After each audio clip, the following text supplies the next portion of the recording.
Good evening, everyone, and welcome to another OSR Tabletop with myself, DM Bloodworth here. Good to see everyone. I see some people are already starting to log on. I hope you got enough notification that this live stream was coming. I did a short video. And, let me figure this out and tone down the volume on that end, so you're not getting a reverb. Sorry about that. So yeah, I wanted to do a wrap up of July because this July has actually been a very productive month for the channel, for my gaming as well, and I even had a vacation and 2.5 weeks worth of work thrown in there for good measure. So really excited about what I was able to accomplish this month. Also have a couple other videos coming out for the remainder of this week, and another live stream Sunday night. I'll be doing a live stream, and I will have Tom Wilson on Sunday night at 7 p.m. Eastern time. Tom Wilson is the convention organizer for ShireCon.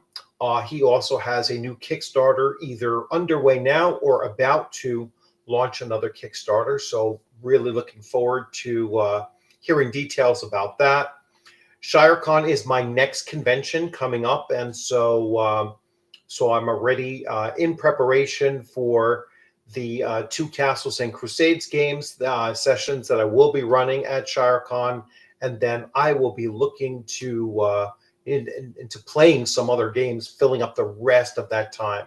So I am looking to get 2 full days of gaming out of the way. That's one of my more local conventions, so it's only about 55 minutes from here, and so I'm really excited about doing that as well. So here we go. So let's get some voices heard here. So, hey, Roger, how's it going? Yet another convention organizer and another convention that I'm really excited about going to year 2, which will be the Central New York RPG Con in, I call it Utica, but it's a smaller town just on the outskirts of Utica, New York, only about 2.5 hours away from me, and great location, and a really, really good con. And I'm hoping that other people are going to be heading out there next June. And so really looking forward to it. And Roger is launching his own YouTube channel, or he has launched his own YouTube channel, and he will be doing a live stream tomorrow night. I believe it's 7 p.m. Correct me if I'm wrong. And I will jump in on that tomorrow and definitely check that out. So I'm really looking forward to it because he's making some announcements. So I'm really looking forward to that as well. So let's see, Judd. Hey, how's it going? Howdy, Judd. I really want to hear about how VentureCon went. Since you have attended, and looking forward to hearing your impressions of it. Hopefully Venture will come on tonight. I know, it's always a possibility, and that would be great for him to come on. I will be putting the invite for this live stream out here for backstage people. Let's do that right now. And here we go. And so, yeah, if you want to join in, join in the chat, you're certainly welcome to, either in the comment section or come on screen, and you're all welcome to come on in. So this was a big month for my gaming year with VentureCon. Yeah, so I'm really, really excited. I would love to be able to make it out there. I looked into it back for VentureCon 1, and unfortunately at that time, like the airfare was like totally ridiculous. That's my biggest hang up is airfare from New York is always super expensive, and even if it's not really expensive, just the hassle of going to and getting back from a New York airport is another, just another thing that just so burdensome that I don't want to put my family through it, and that's the biggest stumbling block for me as well. Oi, how's it going, Steve? Good to see you. Hyperborea third edition for the win. Yes, that is right behind me over there, and it's right over here on that side for part of my rotation. So I will be getting back to. I've been working all week from Monday through Thursday. Next week it's going to be even worse because I'm working in Manhattan Monday through Thursday. So I'm expecting my commute is going to be kind of crazy, and so hopefully that won't interfere with my gaming on Tuesday night, and I'll get my Castles and Crusades game going. I missed Tuesday, um, my Tuesday 2 days ago. Got invited to a neighbor's house for a dinner, and it certainly was not worth the missing game time. I guarantee you that. But anyway, um, sometimes you gotta take one for the team, and so I did so. Yes, you call it Utica too, yeah. Um, so let's see. Yes, it is, and let's see who we have joining in. So we have there we go. Hey, how's it going? Hey, doing well. Good. And yeah, definitely want to get into the talk on. I want to hear everything you have to say about VentureCon. So let me just get to the one last comment here. So you got your CNC starter box, pretty sweet. My pre-order didn't come signed. Oh, it didn't. Um, yeah. Maybe you missed out on that. The first series. I guess it depends on when you ordered it and everything. So go to a con and get them to sign it. That's one way around it, right? Go to a con where they're attending, and they're starting to branch out and hit more conventions. So depending on your area, I that would be my recommendation. I just ordered my Hyperborea poster map. Can't wait to get my grubby paws on it. Ooh, I might look into that too. That might be cool. I don't have that much space to put on my walls of that kind of stuff, though. So that's my only hang up is not enough room for all of the stuff I'd like to get hold of. So anyway, so Judd, how's it going, man? It's going well. How are you? Yeah, good, good. I'm doing. Yeah, I've had a great July, and really looking forward to August. I only have 1 week in August that I'm working, and then the rest of the month of August, I am totally free, wide open, and get a lot of gaming done. I got to do some writing for ShireCon, which is on September 26th and 7th. So, but for the most part, um, I just got to make some like pre-gen characters and that kind of thing for both of my adventures that I'll be running there, and see that's my first installment, first time that I'll be participating in the Endless Worlds organized play for Troll Lord Games. So I'm really looking forward to getting that launched off and started as well. Yeah, I mean, it sounds like you've got a lot of gaming ahead of you too. July tends to be kind of my big month for gaming because VentureCon has been for the last few years my go-to con. Uh, and then I have my regular weekly game, and we've supplemented that by playing a little bit of Cult using 4D game mastering, which Right. has been a learning curve. Yeah. But But yeah, to speak to VentureCon, this is the third one I've been to. It's in Madison, mhm. Wisconsin, which every time I've been has had really great weather in July, so that was nice. The venue is really nice, and it's a small con. I think he caps it at 100 people the last few years. It usually gets a little over half that, so in the high 40s, around 50 something people. Mhm. Um, and it takes up three kind of banquet rooms Mhm. uh, that it's not super organized in terms of you don't register for events and whatnot, so it's usually there'll be three segments per day, and people just sort of say I'm running this, or I'm gonna be running this over here. uh, you divvy up into your tables, and people just sort of gravitate to where they want to play. That sounds worse than it ends up being, because there's no caps or anything in most Right. cases, unless you have pre-gens, and yeah, everybody finds a place, right? And yeah, the games typically are OSR, but I ran a dice pool game. I played in another person's dice pool game. Mhm. Venger tends to run at least one or two games per day, so that people Right.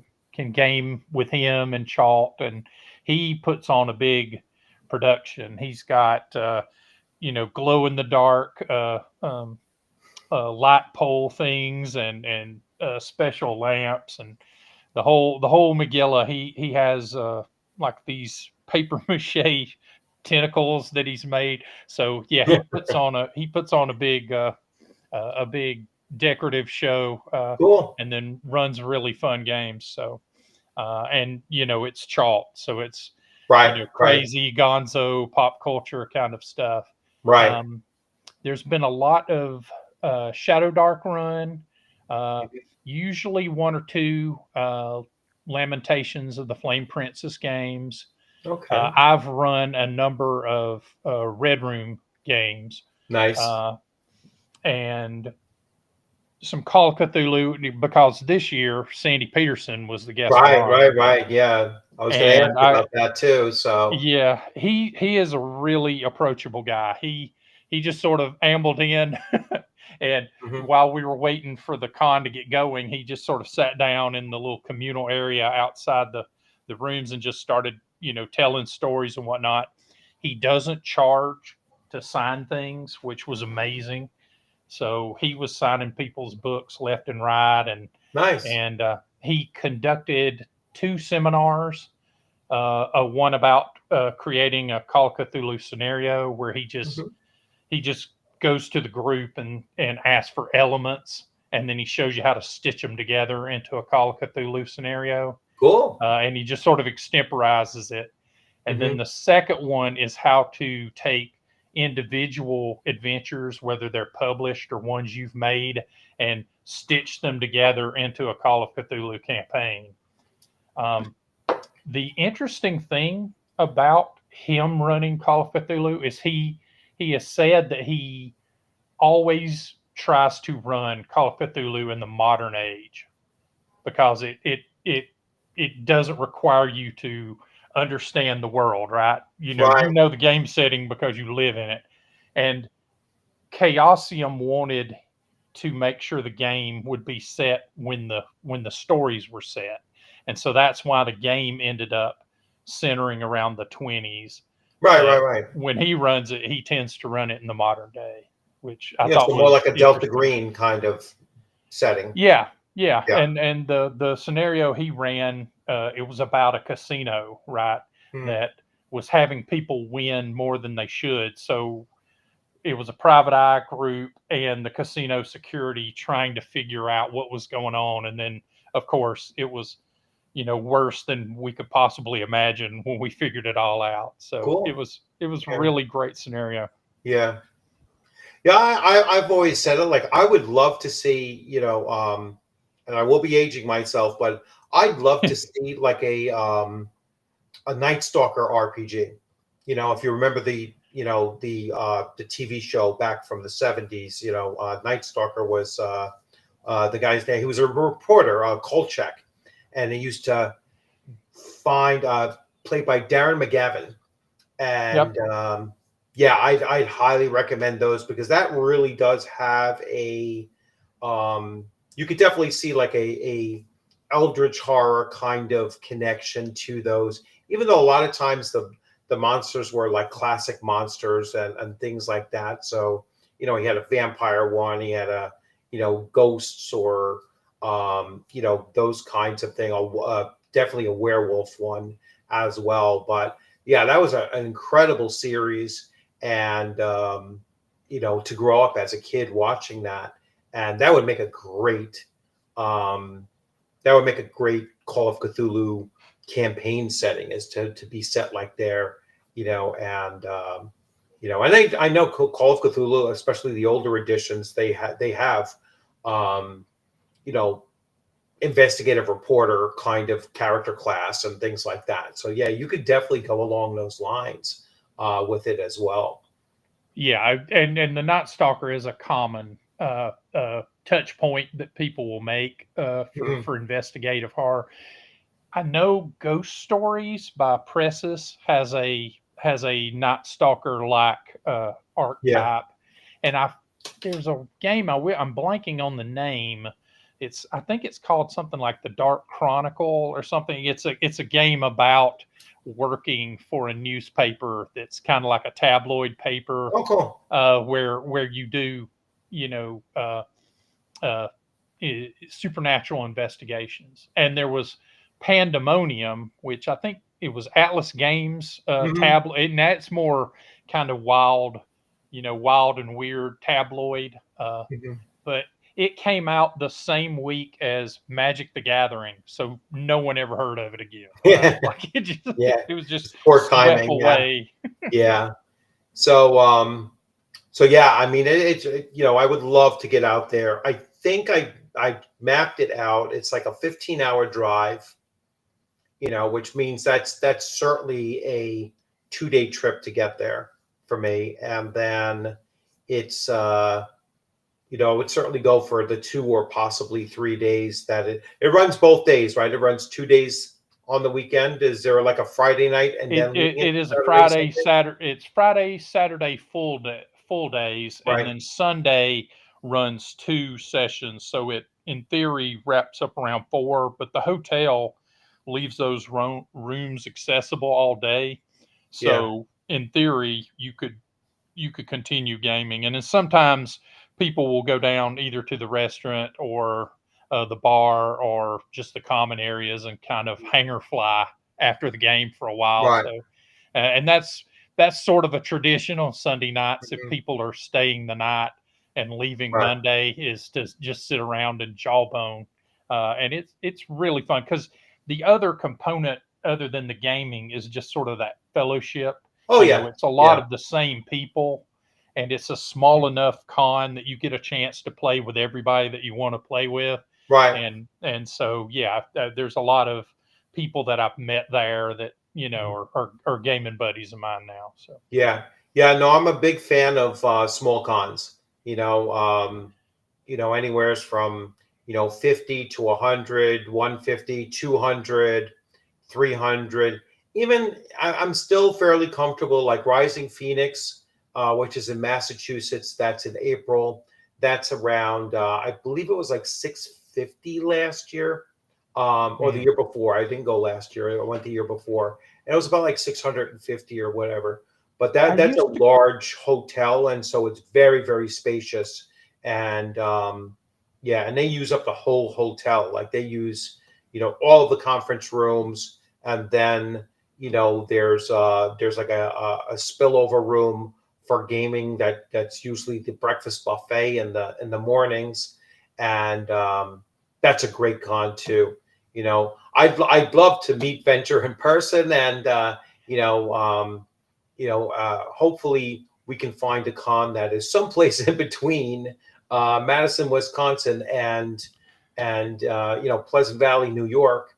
So someplace in between, that could possibly be WizardCon in Kalamazoo, Michigan. I've heard him mention going to GaryCon and to Gamehole, I believe, Well, before. Gamehole's Now, I Ohio, and I think Gamehole is only about 10 hours for me. yeah, and I'm not sure how often he goes to those, but I know he Yeah. has gone in the past. And don't tell anybody because it's a big secret. But he is a much nicer dude than his name and Oh, I his already know. persona imply. Yeah. Yeah. I've had plenty of conversations. I've played in his game, online. I've played in his games online, and no, he's a really nice guy, and much nicer than some people would give him credit for his, his persona on on the internet is like, but he's not even a bad, a negative persona on the internet. It's not like he's ever nasty towards anybody. It's like, it's kind of weird Yeah, I how think it's a bad rap. I think he just likes being Gonzo and Yeah, yeah, yeah, and that can rub people the wrong way. And yeah, sometimes he just talks off the cuff, and you know, yeah, in the yeah. current day, that can get you in trouble sometimes. Yeah. I run into the same issue sometimes. I do rub some people the wrong way, and it is what it is. But yeah. So anyway, yeah. So it was really good to hear that the con is doing well, and and people are enjoying going. And I mean, Sandy Peterson going there, I'm assuming that is going to really put its mark on there, on that con, and it'll be good to see that it grows even larger, gets up to that 100 person cap, and Yeah, I hope then so. Yeah. and see where it goes beyond that. Yeah. And we had a guy who frequents a lot of kind of northeast American cons, and he had gone to the one in Utica. Is Central New York? Yeah, that's Is that Central New the York. yeah? That's Rogers And Con. he was incredibly impressed by it. He was Yeah. like, for a first year con, Mm, it was it was just filled with people. There was lots of gaming going on. There were mhm. dealers, around the Yeah, periphery of vendors. the Yeah, gaming area. And he said, everybody seemed to be having fun. The dealers seemed to be happy. He said even the like the door prizes and stuff were yeah, amazing. So yeah. he's No, very, very excited about it. yeah. Roger did an awesome job, and I know Roger's here in the chat too. So I've said it to him a number of times as well. So I'm sure he's glad to hear that. Again, he's got to get used to hearing it a lot, because it was really a great first year con. Yeah. And to your point about small cons, my home territory here, we have Dragon Con, and Hmm. that was never really a small con. It grew up out of several cons that sort of merged together, but now it's very expensive. It's very sprawling, and it's worth the ticket price if you could do everything, but you can't Right. do everything, right? Like, it's 7 buildings and a parade that, Oh my God. makes the Yeah. local news, and like there's just so much to do that you struggle to get your money's worth out of doing everything. Which, like I say, is possible, but not for these old legs, right? Right. Right. Yeah. So yeah. I mean, I've the biggest con I've ever gone to was Comic Con in New York City at the Javits Center in, I want to say that was 2015 or 16. I went with my older daughter. She wanted to go see. That's when Gotham had first come out, or was the year after Gotham came out, and I was going for Black Sails. I wanted to, meet the cast of Black Sails and everything. So we went there, and it was like 60,000 people a day, in there. It was like, Yeah. I mean, just unbelievable, just crowds and just, I mean, it was a great experience, but you're literally walking, 4 or 5 miles, in the one day that you're there, because you only go for one day. And it's like, I mean, it might run multiple days, but we only went for one day.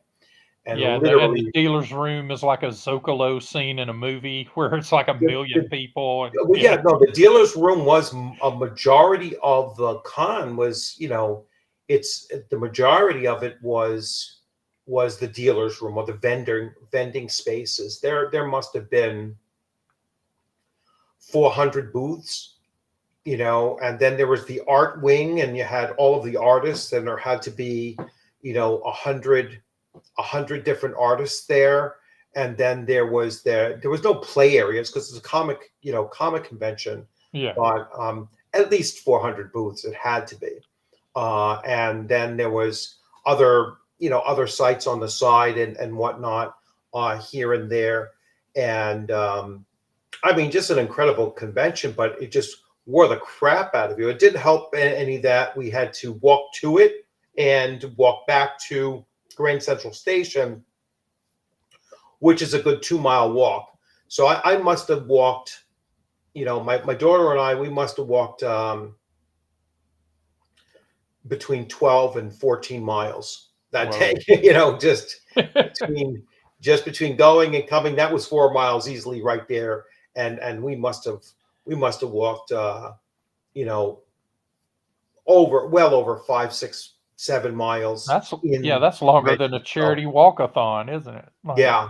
That was one hell of a day. I was definitely hurting after that. And then page 2, so that was just this past January, and that con exploded. I mean, it was about 1,800 people. So that was the second largest con. Now, I went to Gen Con back in 1985. I'm not sure exactly how many was at that convention. I just don't remember. It's going back too far. How many it seemed, because it might have seemed a lot bigger than what it was. Was that still when it was in Lake Geneva, or? Yeah, that was the last year. I believe it was in Lake Geneva. No, I'm sorry, it wasn't. That was the last year that it was in Milwaukee. That's when it was in Milwaukee. So yeah, that has gotten larger and larger. Now I gather they're thinking they might be outgrowing Indianapolis now, which is impressive. The next con I'm scheduled to go to is ArnieCon, which I'm looking forward to. Yeah. Because Griff Morgan was the VentureCon guest of honor the year before. Okay. And that was a really good time. He ran the Lost Dungeons of Tonnisburg for a whole bunch of us, and it was a big enough table that we needed party callers and such. Cool. It had a real old school feel for that reason, if nothing else. So really fun time. So I'm looking forward to meeting some of the Blackmore bunch and such. And Ken St. Andre is supposed to be there this year, health permitting. And I think he was supposed to be at Page, and I think he had to drop out for health reasons as well. So yeah, I would love to meet him because Tunnels and Trolls has been a big part of my gaming life too. So cool. So it would be very nice to shake his hand. Yeah. So like some other things that have been going around. I watched this. I watched Dungeons and Discourse, and then this is gonna be really off topic. But Dungeons and Discourse did. I don't know if you're all familiar with that channel, but and I'm not sure if he identifies as a he or she either. But he was talking about this censorship that is hitting, it hit video games, and now it's going to hit it's going to hit tabletop role-playing games. And that was a really, really interesting and quite honestly, I could see it going either like really scary or just kind of laughable, that it's going to hit some people that, would probably be on the one side of who's getting censored and then realize, oh shit, they're coming for us now too. So if you're not familiar with it, what like a small Australian group of very, almost puritanical group somehow managed to pressure Visa and MasterCard to approach Steam and Itch, right? and Itch.io, right? And Itch.io, yeah. So you're familiar with the story as well. Yeah. And they got them to pressure Steam and Itch.io to drop anything that was, at first it was anything that was potentially pornographic, let's just say. And then I could almost understand that they want to pull that stuff off of mainstream sites and things like that. But then they started going after what's just simply considered adult content. And that, of course, starts hitting anything that's rated R or above. And it's like, well, wait, that's a slippery slope kind of thing. But some people were applauding it and saying, oh, look, they're going to go after these things like, like Venture has had to deal with, and Lamentations of the Flame Princess has to deal with this kind of thing and everything. And I game with the Red Room people, so I'm and very they've familiar had to deal with that kind of thing as well. And even though their products were always labeled for adults only and stuff like that, those are the kinds of things that they were going after. And these same groups are be like, oh yeah, that's cool, because they're going after, adult content made by conservatives. But then according to Dungeons and Discourse, he was saying that it's going to go next because it's adult content, is things like thirsty sword lesbians and other LGBTQ, content.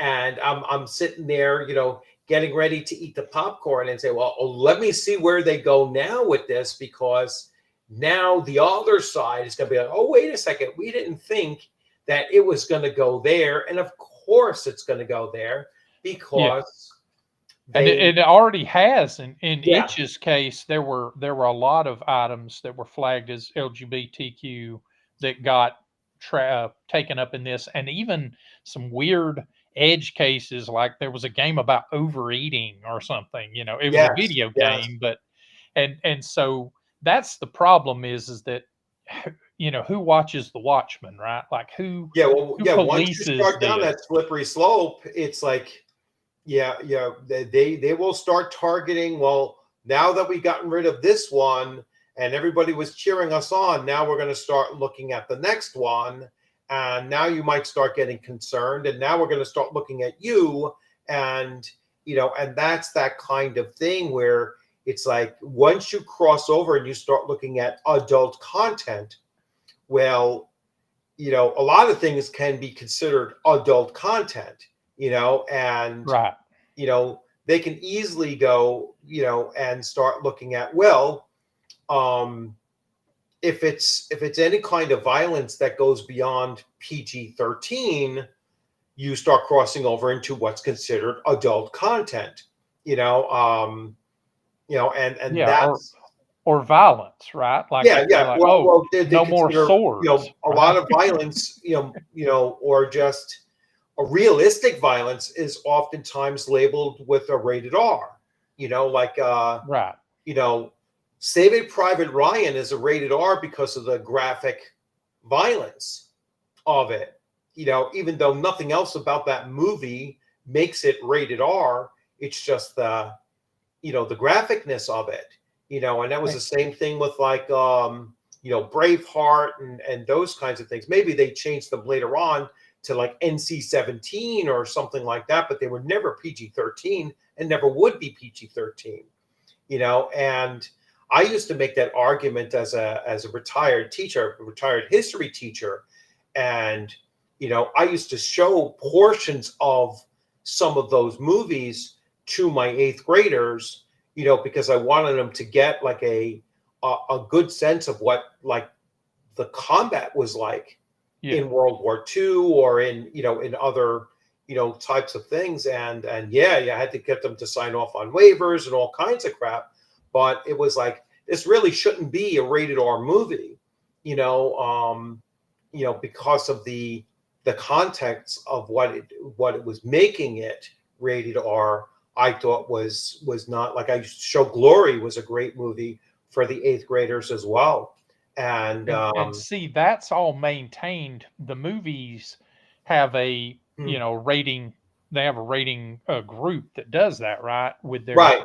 and so the question with this is, who determines what stays and what goes? Is it Itch trying to satisfy Visa? Is it Visa trying to satisfy this group, or is it whichever one of them gets a veto, right? Like if the group is Right. mad or Visa is mad or Itch is mad, it's all the same thing and they just blame each other, right? Yeah, So yeah, well, I think that's what it is. It was like, I'm sure that like Itch.io or even Steam was like, "Oh, thank God somebody brought this up. Now we can remove it and blame them for it. Say, oh no, we got pressured by this group, and or we got told by our pay systems that we have to remove this." And so they kind of absolve, they wash their hands of making that decision, even though they might have been happy that that decision had to be made. yeah, and Steam has, I believe, never allowed explicit content.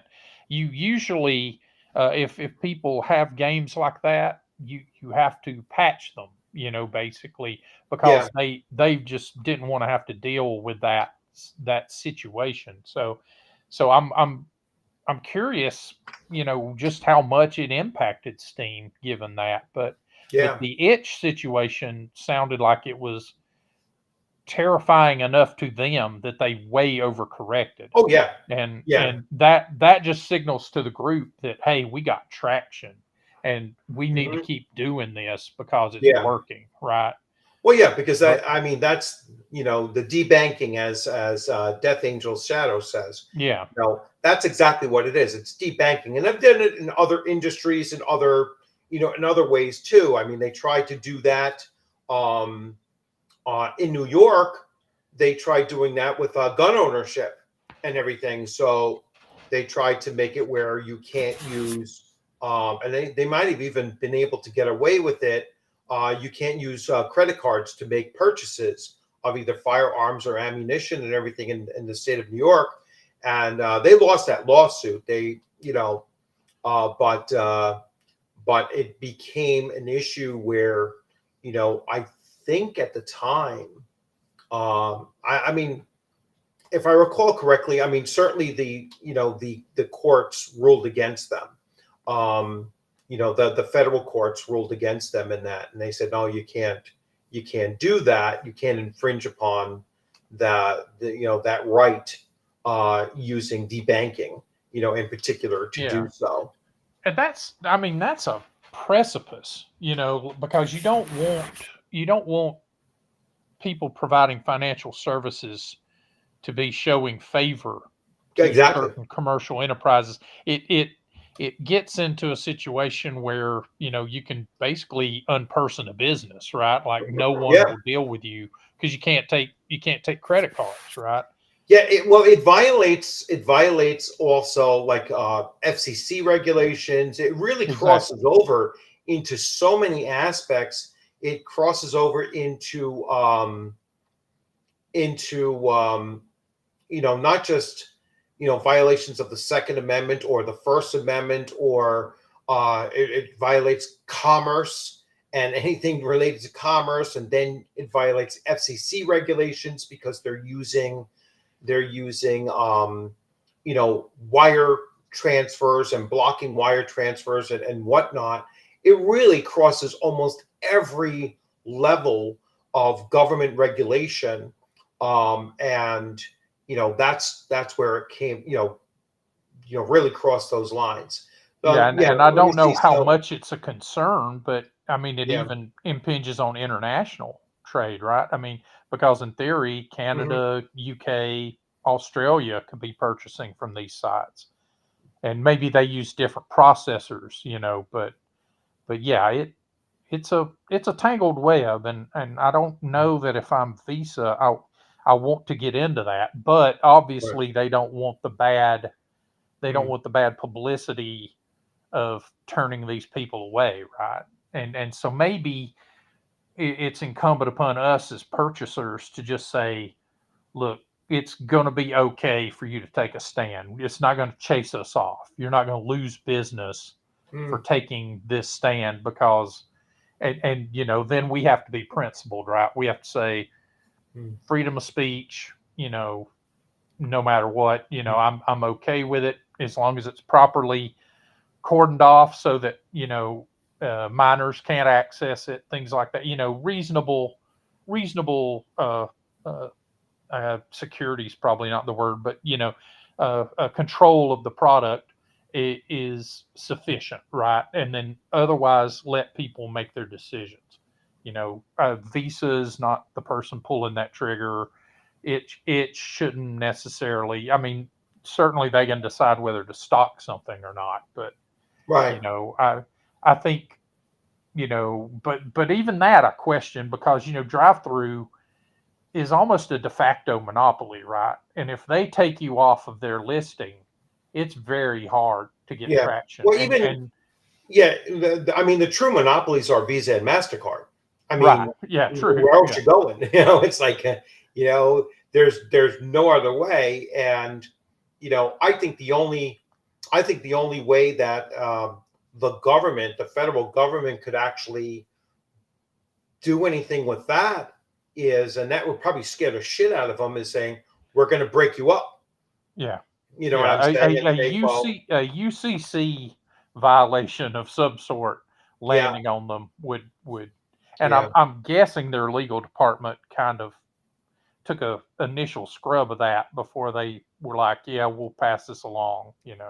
But it could be that they passed it along, mm, with less than legal force, right?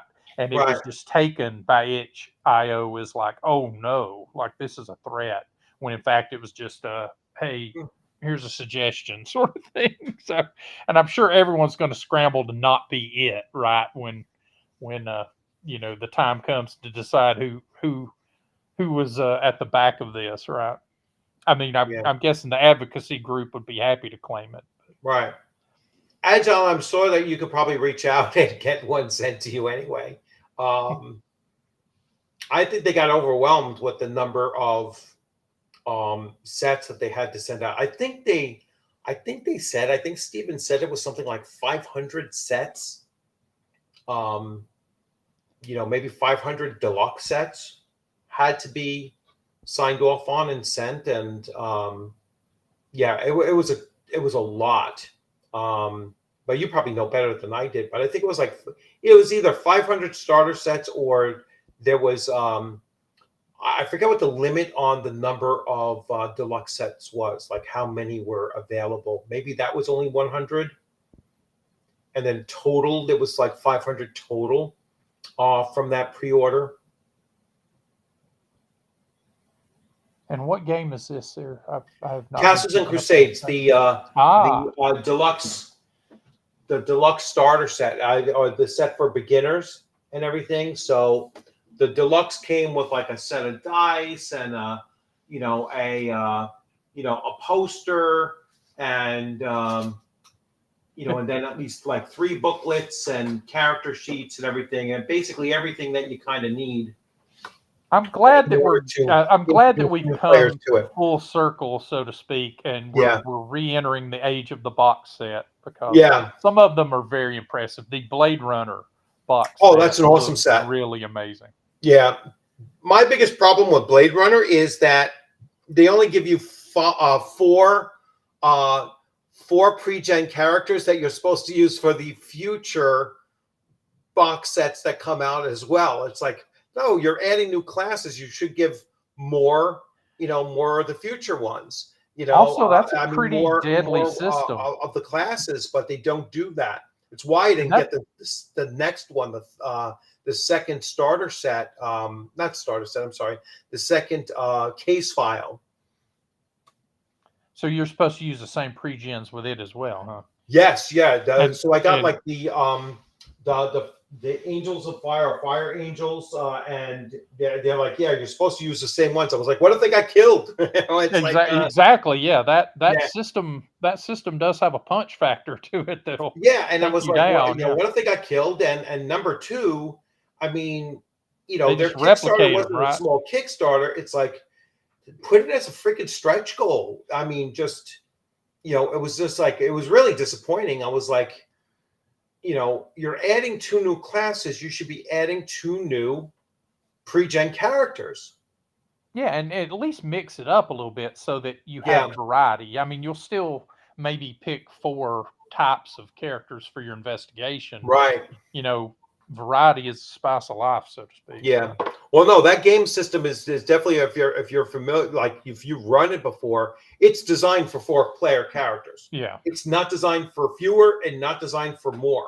It's really, really keyed in on, and yes, you are supposed to split the party in that game too, Yes. because you won't get everything done. Certainly not in that starting scenario. You're not going to get everything done doing that.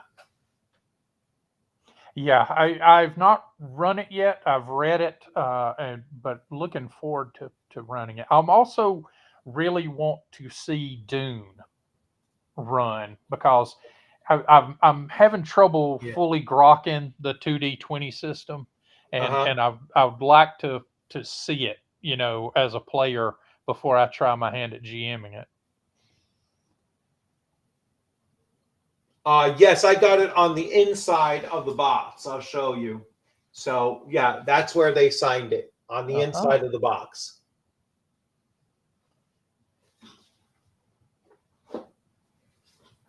Well, I will hop out of here and let somebody else take a turn. Well, you're welcome to stay in. I'll put the invite out there. I can have up to 10 people.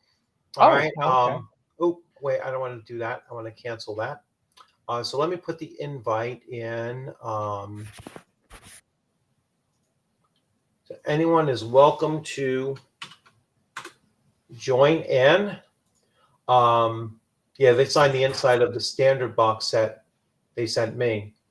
So are you sure you got the standard box? I was like, I thought they were only signing the deluxe editions.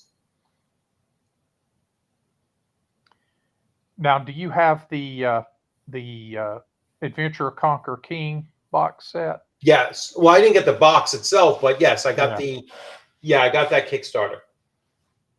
That's actually right here, down at the very bottom here. That wooden box. This is that kind wooden of like box my is cycle of games that I'm going to be talking about in my thing. So here's the Adventure Conquer King, Dragon Slayer, which I finally got that, Roger. It finally arrived in the mail. Hyperborea, 3rd edition. I'm going to be back on that. I have to get back to doing some Dragonbane. I have Traveler. This is the 2022. I'm actually looking to run some Traveler. I'm going to probably run it through that. This is Dragonbane on top. The book, and then the starter set for Castles and Crusades. So that's kind of in my rotation of videos that'll be coming up. Especially once I get beyond next week, then I'll really start getting into it. I'm not quite sure what my commutes are going to be like next week. I'm glad to see that other people's stacks of games to look at are as tall as mine. That gives me hope that I'm not alone in all this. Okay, Roger. Well, I'm definitely gonna stop in and watch yours tomorrow. Tomorrow evening. I'm looking forward to that. Yes, that's what I was told too. Signed of the inside of the box for the deluxe edition. Yeah. Yeah. So Roger, you might have gotten a deluxe. I'm not sure how the contents differ all that much between the two because I've never seen the standard edition. Um, Maybe somebody else could tell me what's the difference between the two.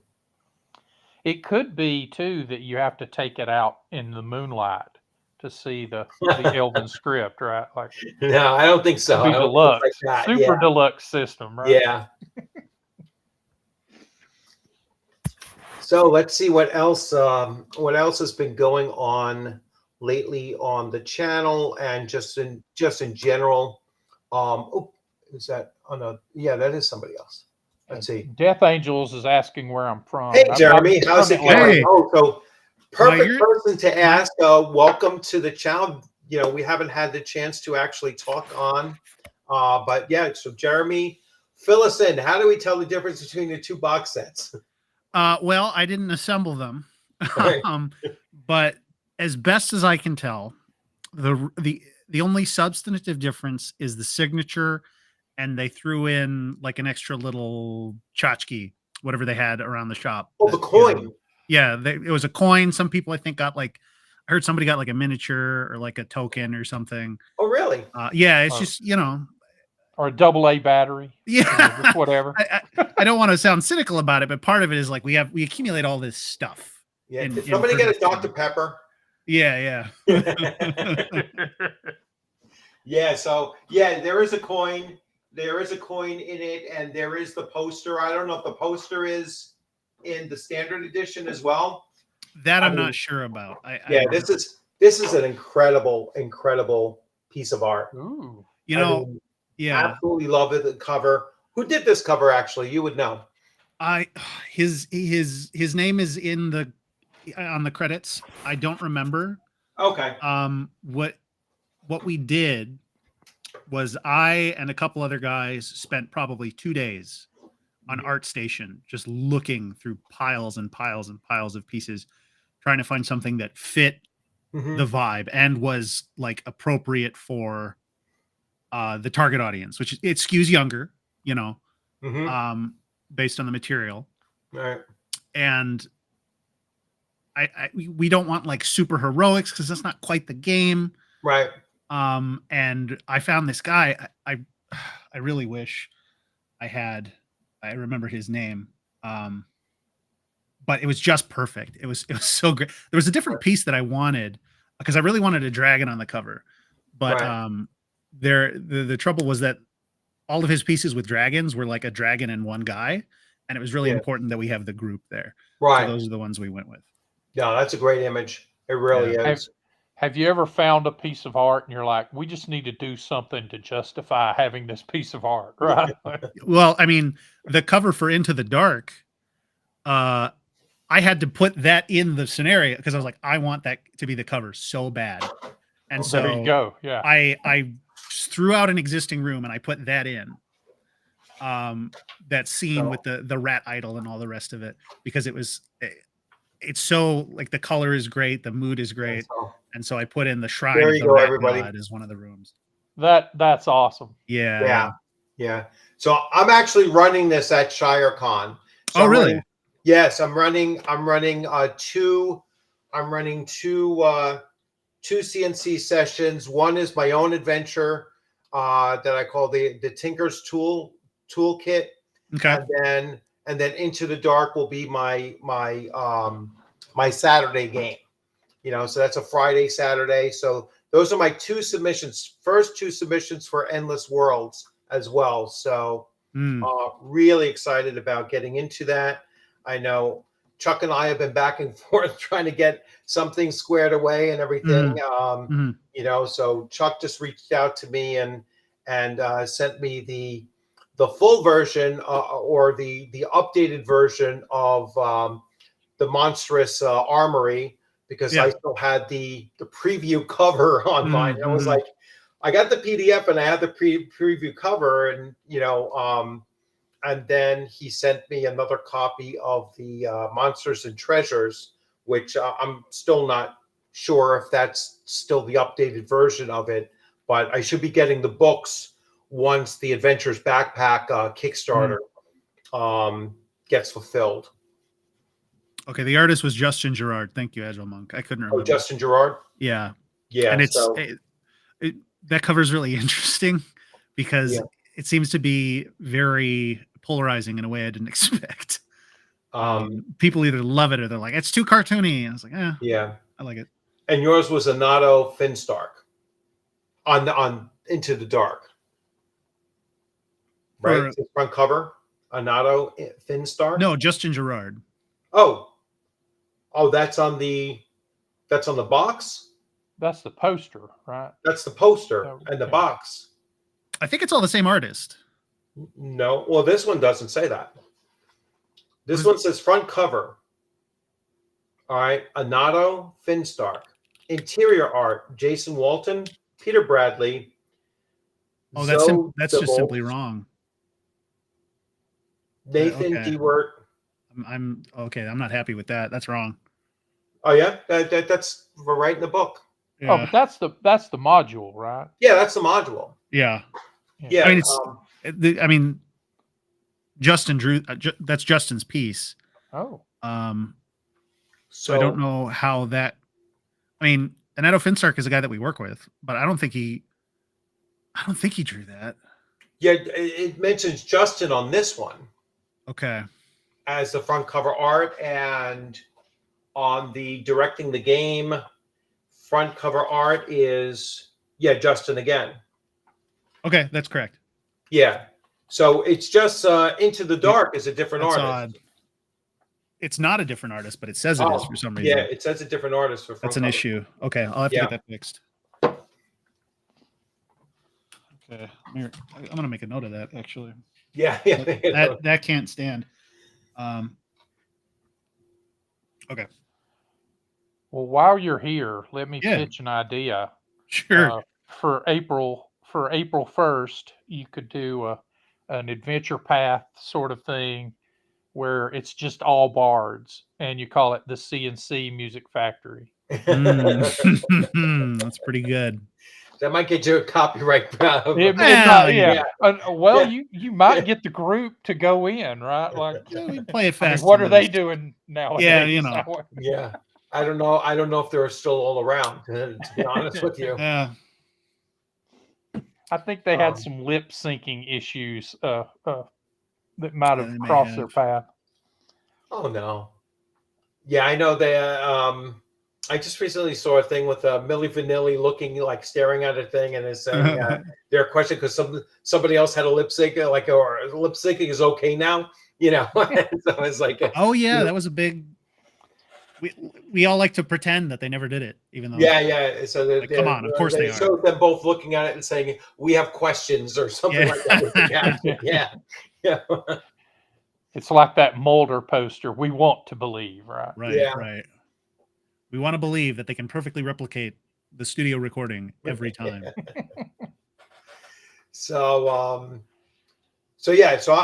really excited about getting the Adventures backpack and getting that, and I was like, all right, I'll get the reforged of the books, and I'm going to bring my other ones and donate those at the at one of the two conventions that I'll be going to. Maybe I'll save that for CNYCon, and so donate those books at CNYCon. I got to get some Troll Lord Games people, up to beyond just Page. Get to some of these other, these other ones. So I know you guys go to Ohio. What is that, Origins, or is that Game Hole? Well, Game Hole is in Madison, Wisconsin. Oh, Madison, Wisconsin. So it's Origins. Do we go to Origins? I don't know. I'm not as plugged in as I should Chuck be. Go to Origins? He may. Yeah. Does Origins not jump around anymore? I thought it used to go around. Yeah, because that's the Gamma's convention, right? Yeah, let me see.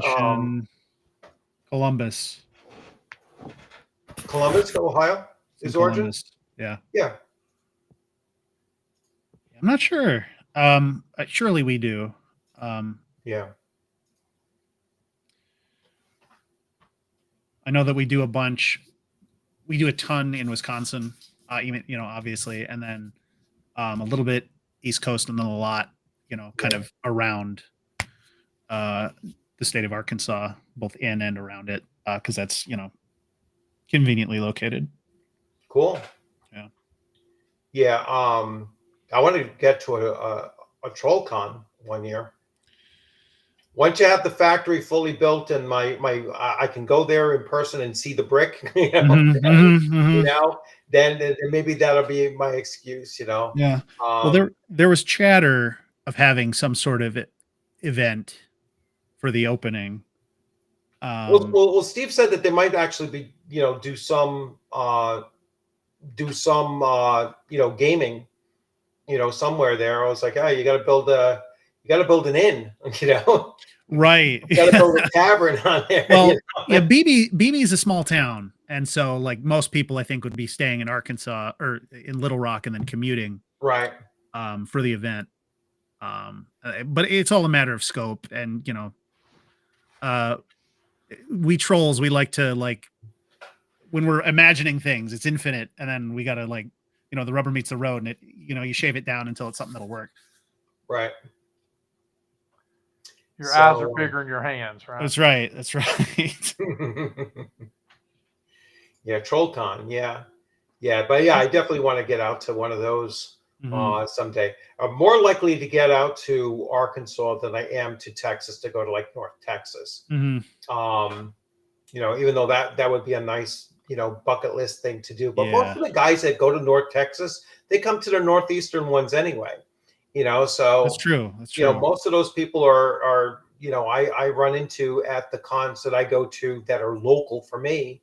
But yeah, we should at least get at least one representative from Troll Lords over at Central New York Con. That's in Utica, New York. That would be awesome. That would certainly bring it. That was a great convention. So that's one that I highly recommend you guys go to. What is it called? It's called Central New York Role-Playing Con or RPG Con. It's in Utica, New York. Okay. It runs in June. CNY RPG Con. Yeah. Okay. Yeah, so that's definitely one that you should try to get out there too. And then there's Rising Phoenix in Massachusetts, which is a slightly larger con, about 600 people. Mm-hmm. That's a really good convention as well. That's right where Total Con is. You've probably heard of Total Con, Total Confusion Con. Probably about the same size as that as well. Let's see.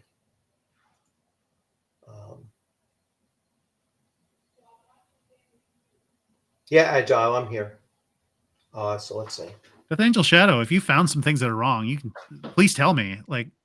I went through it pretty tight, but obviously there's always stuff that gets through. Yeah, I don't think there's ever been a game without errata, right? No, maybe tic-tac-toe. Sure. I mean, you try every time, and then a lot of times the struggle is that you'll get something that's like, oh, sorry.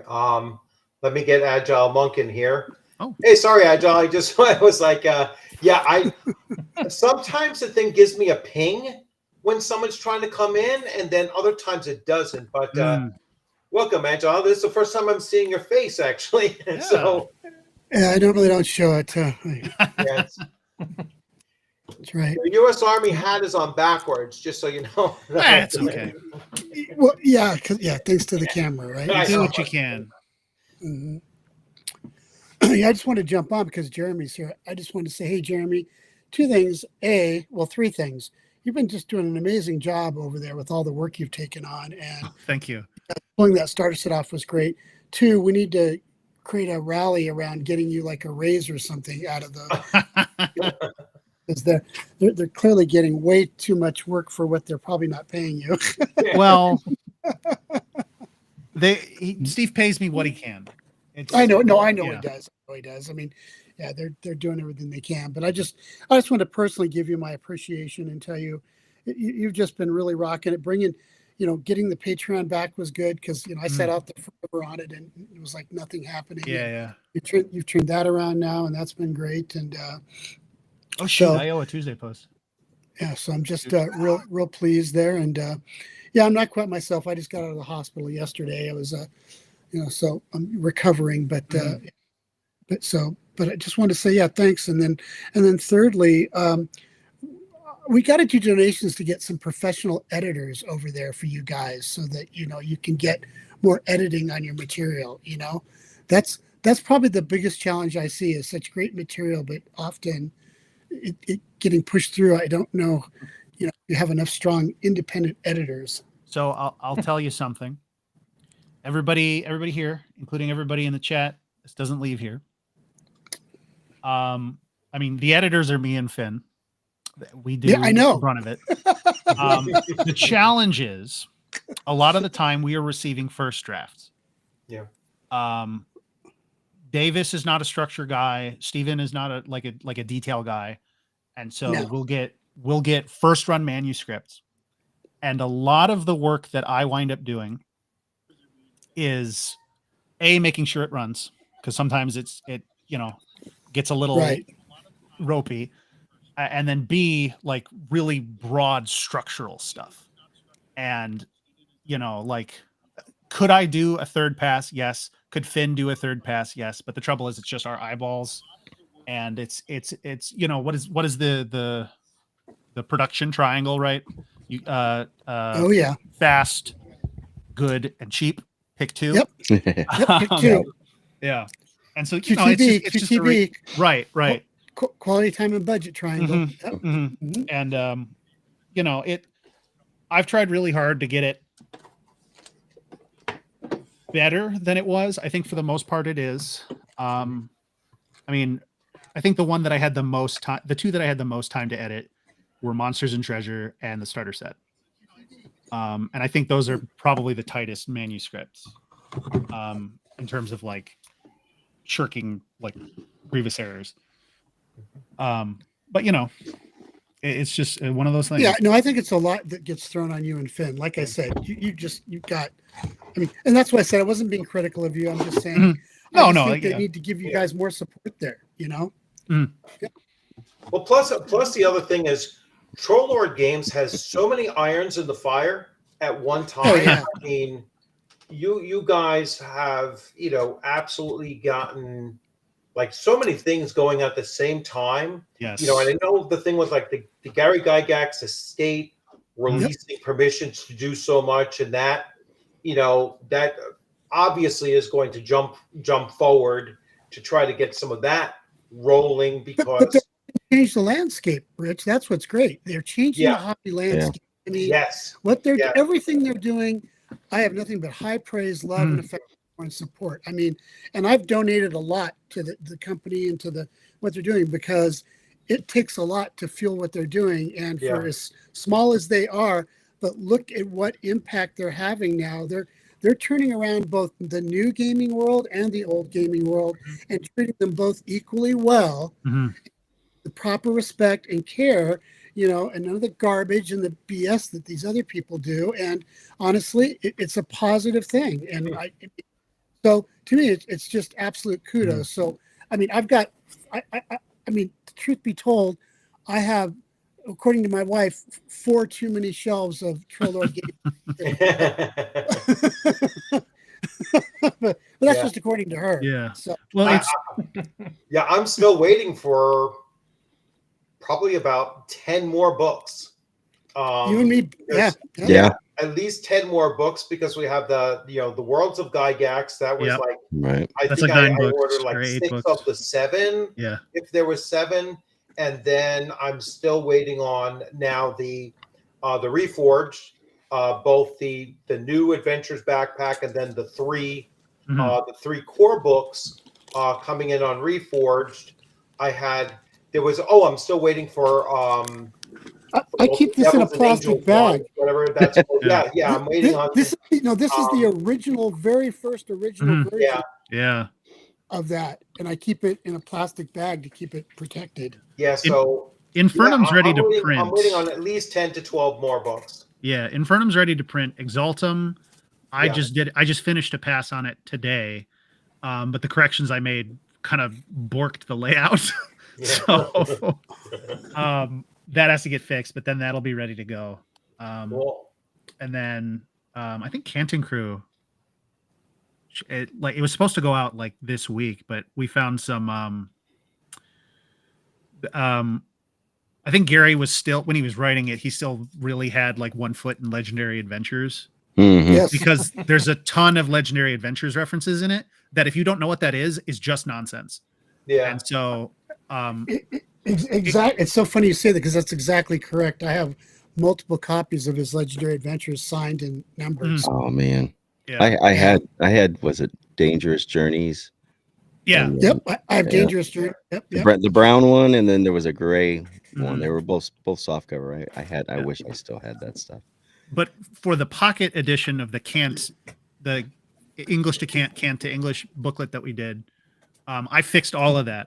And then somebody didn't talk to somebody, and then we went to layout on the full version, and none of those corrections got in. So we just got to, make sure that those get in. And that should be pretty quick to do. It's just, That's Yeah. nice.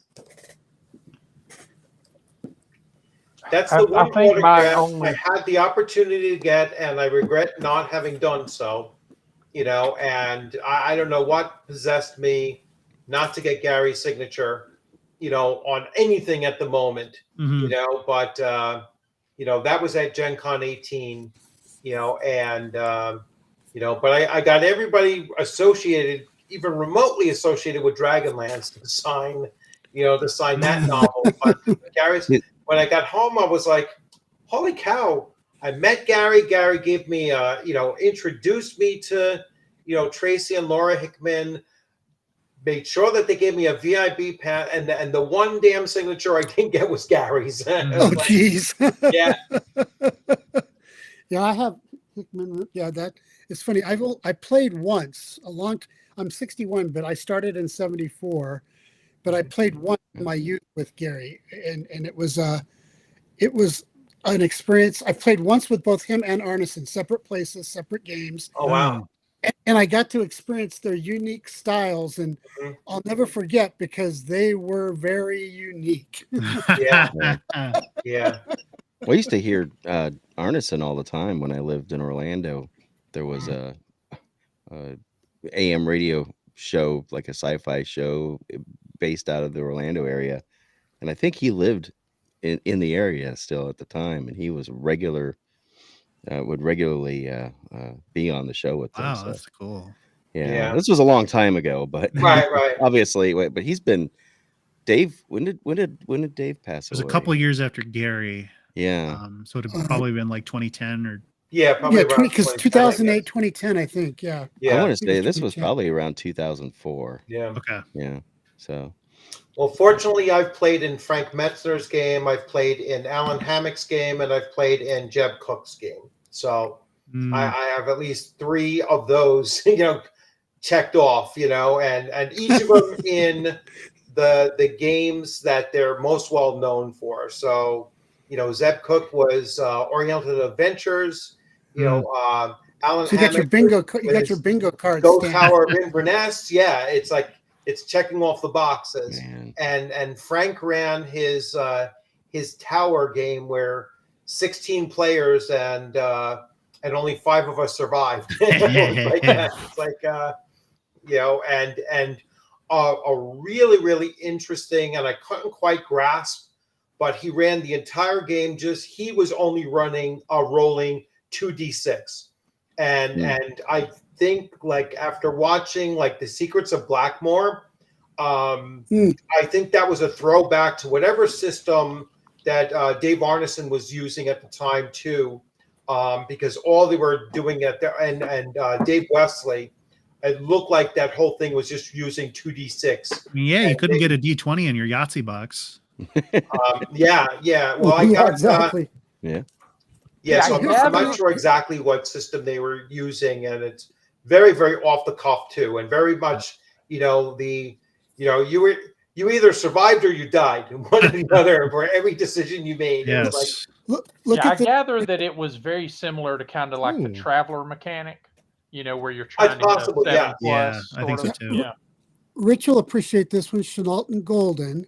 Holy Yeah. crow! Look That at that. that box set. Then of course there's this box set, yeah, I got that one behind me. Mhm. Yeah. and then there's Wow. this box set. Oh my gosh! Yeah. I don't have that Jeez. one. Yeah. Yeah, I gave. And then for something really fun that most people don't know, I'll share something most people are not aware of. I think my only Gary Gygax claim to fame is that I have 2 copies of Cyborg Commando. So Yeah. Oh, don't check feel this jealous. Yeah. Don't feel This- jealous of that. Yeah. This is the original Tractics that Gygax holy was on, cow! Oh, wow. and that's the Wow. original box set that came out before the Jeez D&D. Louise! You don't Oh, have that man. sign, do you? Yeah. Did I ever get this? Because it was when I was first. But I mean, this puppy is in great shape. And then of course I have my That's in good shape. Oh my man!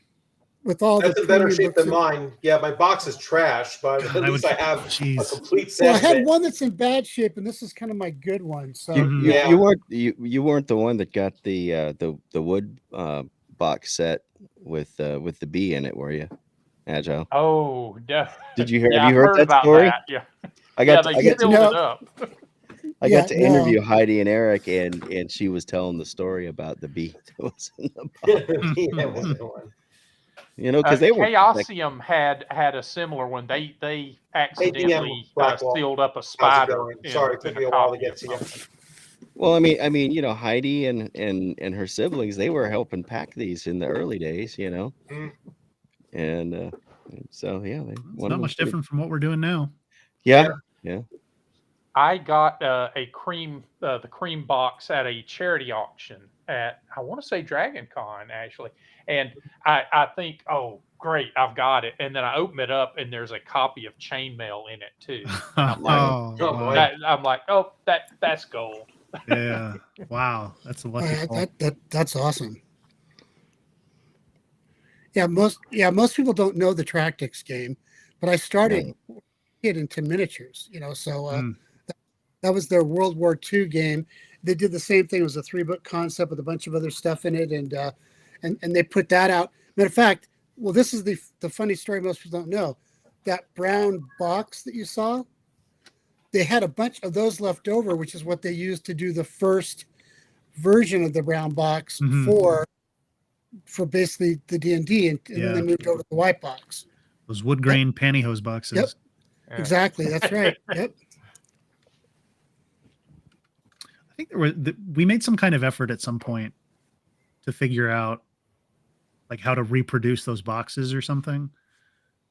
And it was just it never went very far, but there was an effort to do something along those lines. Very very briefly, and then just the the cost and the cost is exorbitant. Yeah. Oh and yeah. the exorbitant cost to make something look kind of not bad but off is Look, period. Yes, period. Yeah.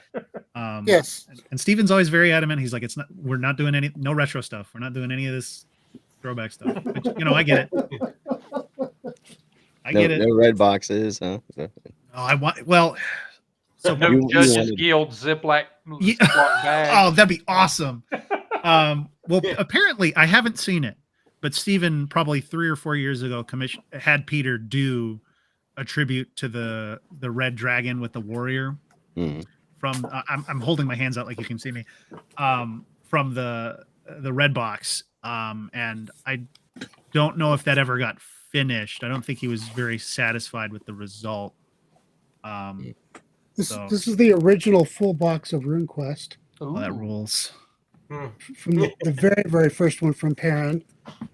Yep. I mean, my box is literally taped together from Oh yeah, practically from that time period. that's how But, you know it made it through the 80s, right? Yeah. Got cellophane tape on it. Yeah. If anyone brings back a form factor from the old days, the one that I want to see is that the plastic boxes for those games like Raid on Altair and Vampire, where it had the book and the map and everything, and then it had the place for the chits and the dice up at Mhm. top. Those boxes were so cool to me. Were they like plastic and were they like molded or Yeah, it was just vacuum Like form or plastic whatever? Yeah, tray vacuum inside form that held those plastic. things Okay. in compartments. Yeah, And do you remember? So when they did chivalry and the Super sorcery. and Yeah. Sorcery with Will Zimbalist, so they had done it in '77, but then in '83 they put this old box set out, Hmm. original Chivalry and Sorcery, because they were all working together back then. Perry and Symbol, all these guys, they were all getting Right. together, doing just amazing stuff. Mhm. You know?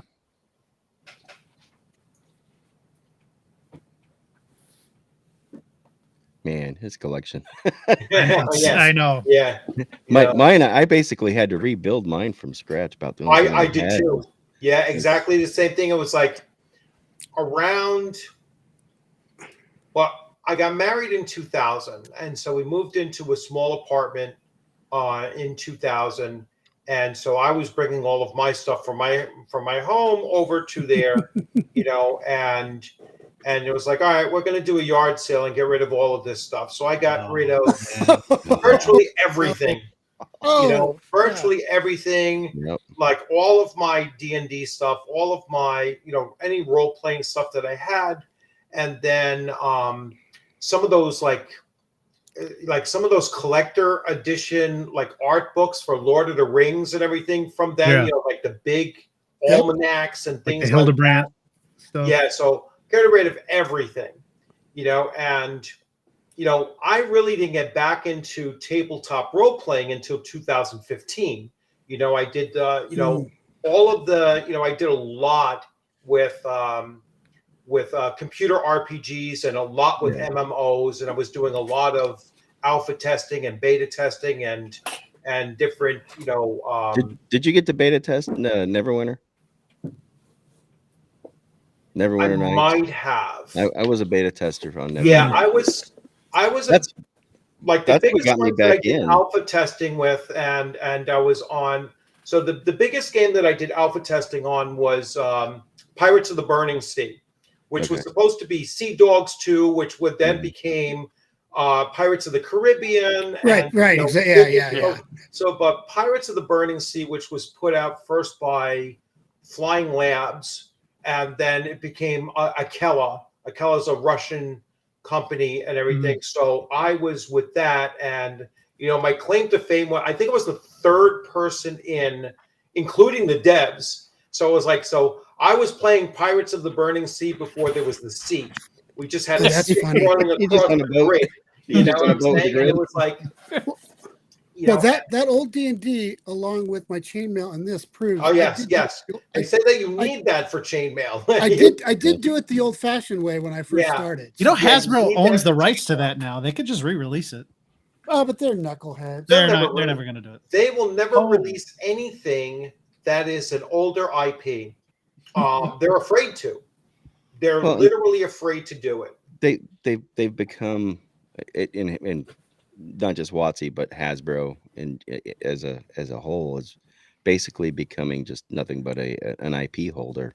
Well, I think that's yeah, clear. I mean, there's they no heart made- in it. sure. They made every- Did you some say IP additions of horror things like or holder? Acquire, right? Yeah, I mean, that's what I love about Troller games. You guys have heart. true. You got skin in the game, and you've got heart. Well, Like, yeah, any big company, especially any company that's publicly traded, right. A is extremely risk averse, and B has a legal obligation to their shareholders to shareholders. make them as much money as possible. And so, rolling the dice on like a weird, Yep, I not got very that. well known game from the 70s. It's going to cost us $500,000 to put this into production. We might sell 10,000 units. It's not worth it. Right. Whoever played this one, Oh, I don't know that. 1001, Yep. the box set. Mhm. I started So- with the Errol Otis cover. Mm. Yeah, but you know what? That They was would. just after that, You right? know, Jeremy, if they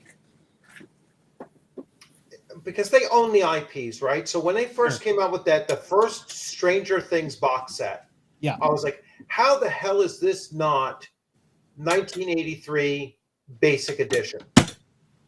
They own the Well, IP. man. It's like the show, that's what they were playing on Sure. the show. Yeah. You know, and then later on, this new one that they just came out should be a reprint of AD&D First Edition because So- that's what they're playing on the show. You own the IP. Open it up for a new audience that will not only will you get the new audience, but we would buy the stuff up like crazy. Exactly. Yeah. But Well, they're, then- they're, it- threatened, it's they're like- threatened by that. They're So go ahead, Jeremy. There's a magic word. It's like a power word. It's like power word kill. It's called brand synergy. That's right. So and Or brand brand control. brand control and brand clarity. Yeah. If you put out something that is competing to something you already have, even in a very minor way, traditional logic would suggest that that's counterintuitive and just don't do it. And to the That's people zero counting the sum beans are just like, no, we're not doing it. But I mean,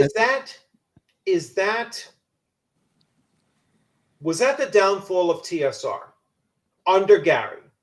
Because he promoted not only TSR games, but he promoted all like other game systems. He promoted different genres within TSR. That's why you have 20 different box sets of the different game Sure. genres. I mean, just look at Dragon. It was Even- plugging competitors' games. even different game mechanics in the TSR box sets as well. Yeah. And so is it the lack of brand synergy that led to TSR's decline, or was it overproduction, which I think is more so the case, that it was just overproduction? I can't speak to the first time, like when it fell under Gary. I think there was a lot of complicating factors there, and about 10 different versions of how that went down. Mm-hmm. The second time it happened, during second edition, I think is definitely an example of like continually dividing your player base into smaller and smaller silos. Mm-hmm. Because you have I play Forgotten Realms games, I play Dark Sun games, I play Ravenloft games, I play Birthright games, right? Like everybody's in their little cubbies. And so it cost me the same amount of resources to produce anything for any of these settings, but I'm only getting up to maybe 25% of the base for the really wide reaching stuff like Forgotten Realms. Well, And that it's was true because they pushed into fiction, right? Like they were Right. trying to develop those books. Well, Dragonlance, I think, was the beginning of the end for that. Yeah. But I'm so looking- because they I'm did looking that at so two. Oh, go ahead. because they did that, but Jeremy's right, because that silo division, it's like why a lot of people have a lot of Forgotten Realms or a lot of this. Like, for example, I have almost everything in Birthright. Mhm. But if you ask me, do you have no, I don't. I didn't do as much of that. I only did a little bit of, I only did so much Forgotten Realms. I only did so much Mystara. I mean, yeah, because you tended to kind of find a direction, and then I don't, especially with, money and, what you could afford, what you could buy, you kind of stuck with what you had and built on that, Yeah. And there was a compounding effect where like they were releasing something just to pay off the bills for the last thing they put out. That's So they're just like dangerous. stumbling Exactly. forward faster and faster, and it creates this churn. That's what just like happened with the lifetime. Diamond. That's what. Yeah, that is that's what why happened with Diamond's in Diamond. trouble. I That mean, is exactly what's going on Yeah. with them. Yeah. They're basically whatever they're selling was used to be. It's the whole robbing Peter to pay Paul Mhm. principle.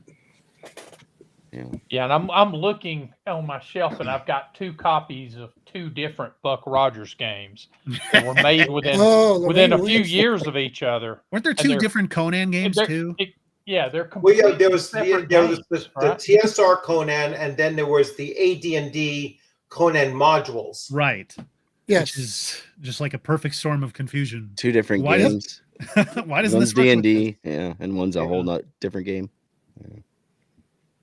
See, that's one thing I don't, for those of any of you who do it, but because I back before Grant pretty much took over for Tom, but I used to work with Tom Dagliash at Columbia Games, and literally was part of Harn from its very inception when it first came out.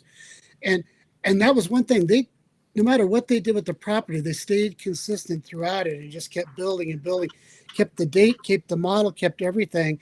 And honestly, they've got hundreds and hundreds of thousands, I mean, millions of words of stuff, but it all still ties together, you know? So if you have any of their products, you can use it with any of their material or use it in any of your homebrew. They didn't divide themselves up. I mean, I've got a lot of 5th edition stuff that I want to just port right over to CNC. You know, It's real easy to do. The Wizards of the real Coast easy. made sure of that. Oh, yeah. And they were kind enough to give you the incentive to port it over too. Right. Yeah. Yeah. a couple of times over, you know, in the past couple of You years. look at the new Monsters and Treasures. I think we kind of go tit for tat a little bit. I was like, "What's good? Sure, we'll do that." Yeah, they definitely incentivized us. That's for sure. Definitely. Uh-huh. And I think it's for the better in the end. Yeah. Well, I mean, you know, like I skipped 4th, but I cut my teeth DMing on 3rd and 3.5. Right. I until then I never thought I was, you know, capable of DMing. Right. So I started doing it, and I became the forever DM at that point. So, you know, but 4th edition came out and we were just like, oh no, this is WoW. I saw it right away because I played WoW and I'm like, this is WoW. WoW, this is D&D turned into WoW. They were chasing exactly trend. right. Yeah. You know, it's the book version of World of Warcraft. yeah. Even more than the World of Warcraft role playing game. Right. Enough. Yeah.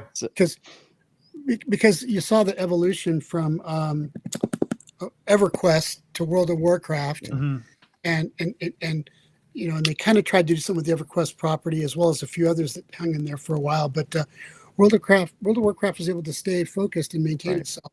But yeah, what they tried to do with 4E, it just fell flat. Well, I mean, Well, I can't in good conscience dog on 4th edition too hard because it's what got me into gaming.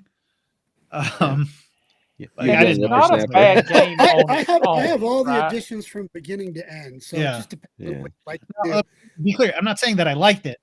It's just what got me into gaming. Yeah. They're like, "Oh, we're playing D&D." I was like, "Sure, I'll do that." And like I say, it's probably not a bad game on its own. It's just not D&D. No, it's very tactical. It's a really great skirmishers miniature war game. Right. Well, if New Coke had been called something else, people would have liked it more, it might have still be around. Yeah. Well, and it's also one of those that made you think, well, why do I need a DMG 2 and a Player's Handbook 2 and a PHB 3 and a PHB 4?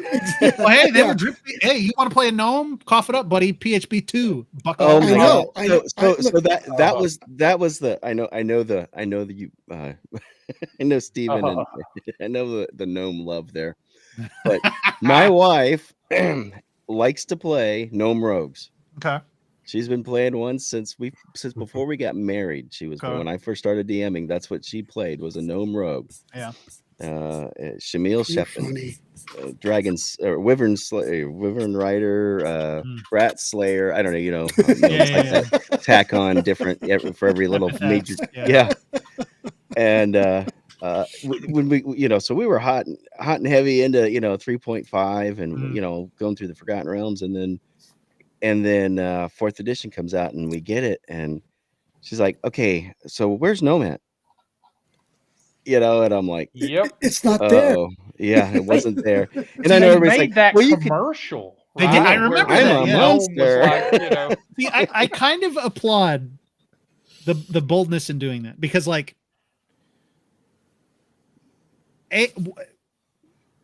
mandate comes in, you need cooler, like flashier player character options, but we don't want bloat. So get rid of some old stuff and put some new stuff in. You put all those races on a chopping block. I'm sorry, the gnome is going to go the first, like, round one, because he shares so much conceptual space with elves, dwarves, and halflings, like all at the same time. Yeah, they're kind of fey. They're kind of yeah. Or you like, just if you buy the Player's Handbook too. It's right. Yeah, or you can just buy the player. $39.99. Yeah, The but shipping at, and handling. but at that, Honestly, once they took their little cute caps away, the gnomes were on their way out anyway. Okay, that's an interesting take. That's funny.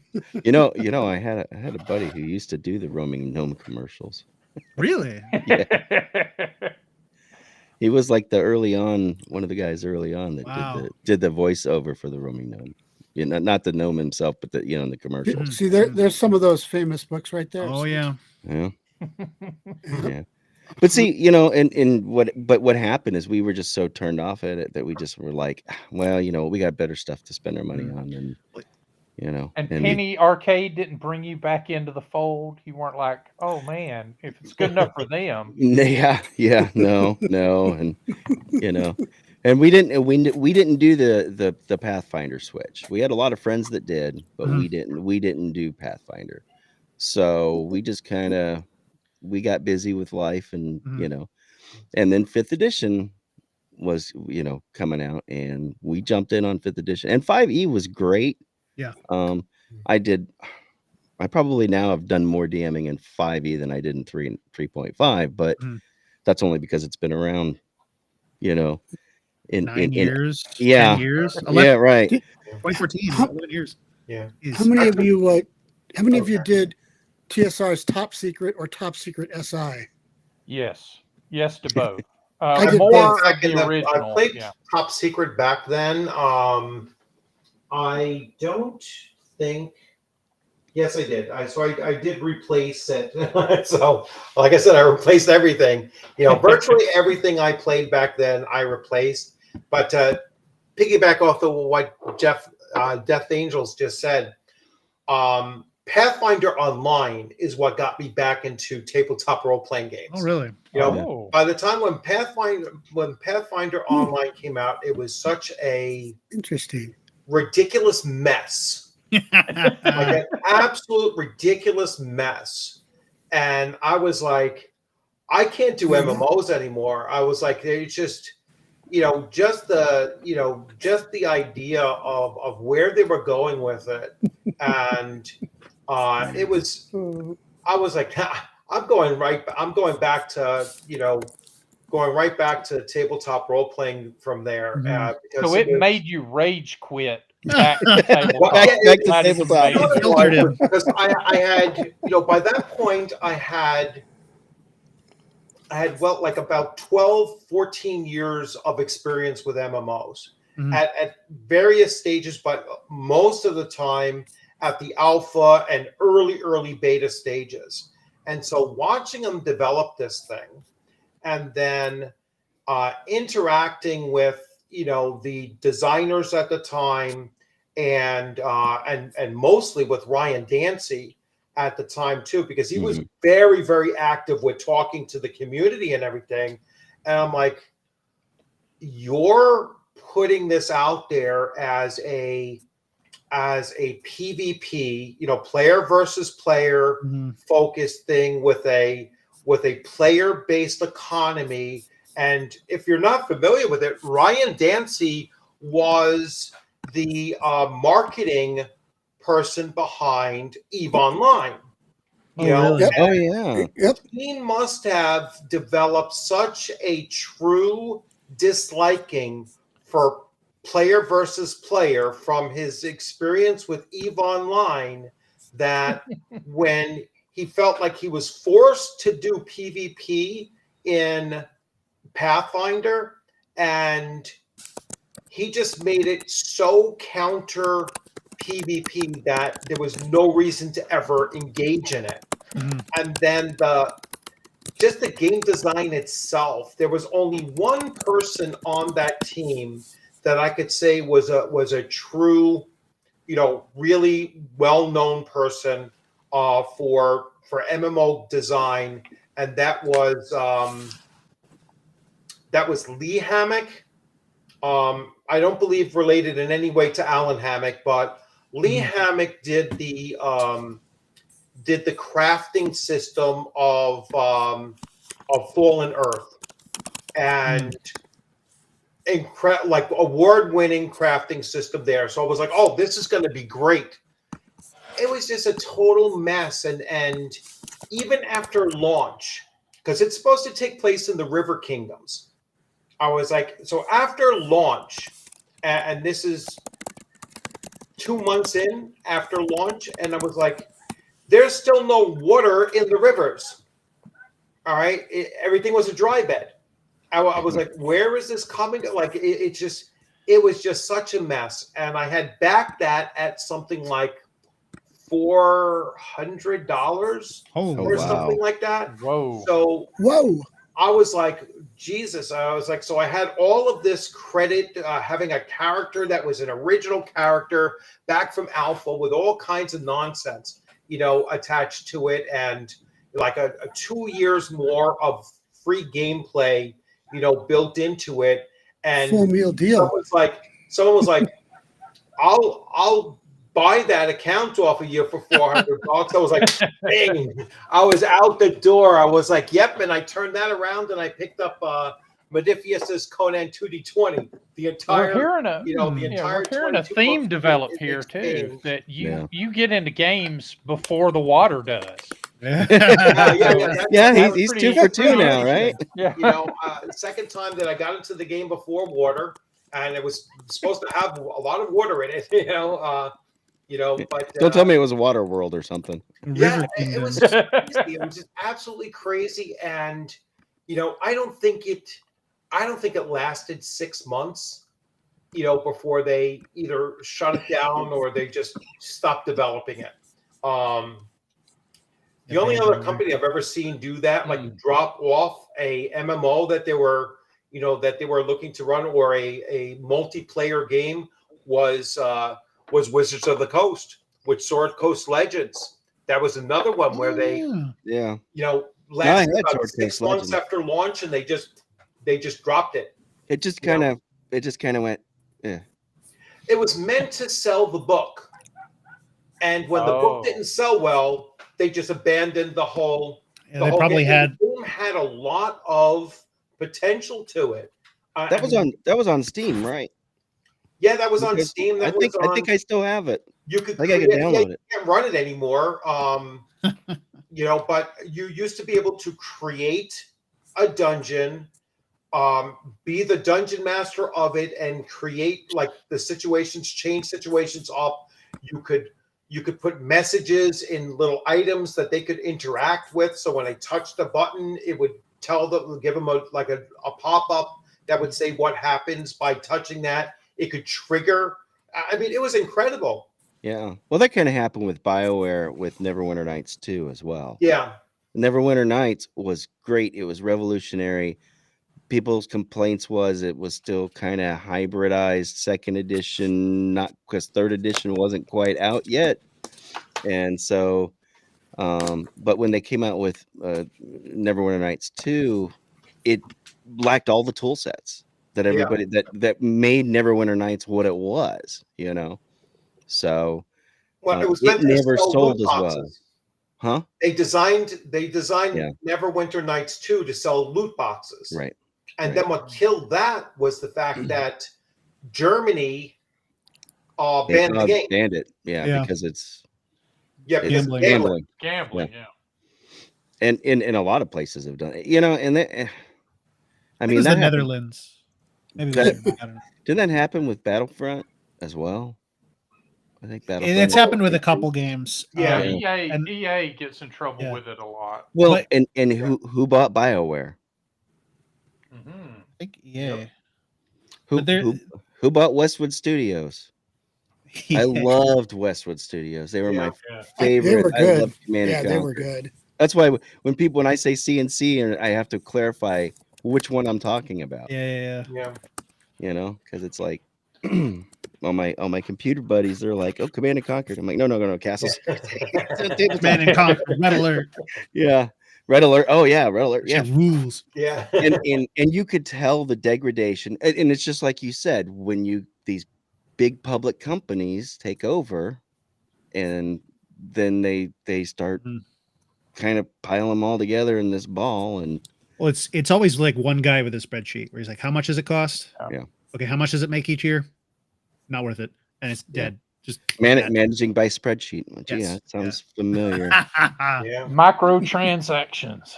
Yeah. Well, and that's because that's it. Just like when they forced the hand, that kind of made me mad when they forced the folks that created D&D Beyond to sell to them, and they said, "Well, we're going to come out with a new edition, and you're not going to be able to do it." And We'll just shut you off. Yeah, we'll just yeah, shut you off. Yeah. we'll just you could still have the 5th edition stuff, but we're not going to make any more 5th edition stuff. I honestly think they probably would have done fine if Oh, they yeah. just kept supporting 5th edition. Seeing where things are at, I think they would have weathered. They would have Yeah. hurt up for a while. Especially since most people Well- are still playing 2014. Oh yeah, Oh yeah. Yeah, they're not I haven't. they're not I moving to it. No. I have not bought anything Wizards of the Coast. Once the OGL thing happened, I cut off. I had a master tier account from the very early days, and I just canceled it right then and there. I had the whole set, all the books, every book, because I had gotten one of the keys at one time. I think the last thing I bought from them was it was one of the hardback books that just reprinted a bunch of like old adventures. It had Saltmarsh or no, it had like Tomb of Horrors in it and stuff. Oh, okay, I know what you're. That was the last thing I bought, and then they started getting really weird, and I was like, I don't really want to do this anymore. Well, once Tasha's came out, a lot of people kind of see Tasha's. I think I bought kind of that. that break point where Yep. everything after that. Well, there's a tone shift. There's a Well, beginning with Tasha. and the quality, the quality. I mean, look what they did with Tasha's. Tasha's was the one that broke Gary's rule.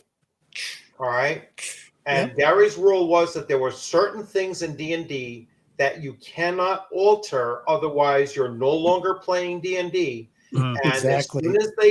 as soon as they took away the racial-based traits, you removed any reason to play a human being. You know, and that's why, you know, he said you can't change it. You cannot get rid of that. And once you can have a 7-foot-tall halfling, there's a problem. You know, or a gnome that's got the strength of a orc. Yeah, well, I mean that ship sailed in like 2011, right? Yeah. And like with 4th edition, they're like, oh, there's no negative attribute modifiers. It's just and there's no. I guess even back in 3rd, right? There's no like level caps for races. Everyone's got to get a trophy. Well, yeah. You know, it's been chipping away at that for probably 2 decades. Hey, in 3rd edition, brings up a good point. Why aren't there more trophies in dungeons? You know, there's gold. I'll put a trophy. You never find there a you trophy go, or a ribbon. You know, like a participation ribbon. Yeah, that's right. I survived this world's dungeon. best road. And all I got was this T-shirt. Well, this is lousy T-shirt. That's right.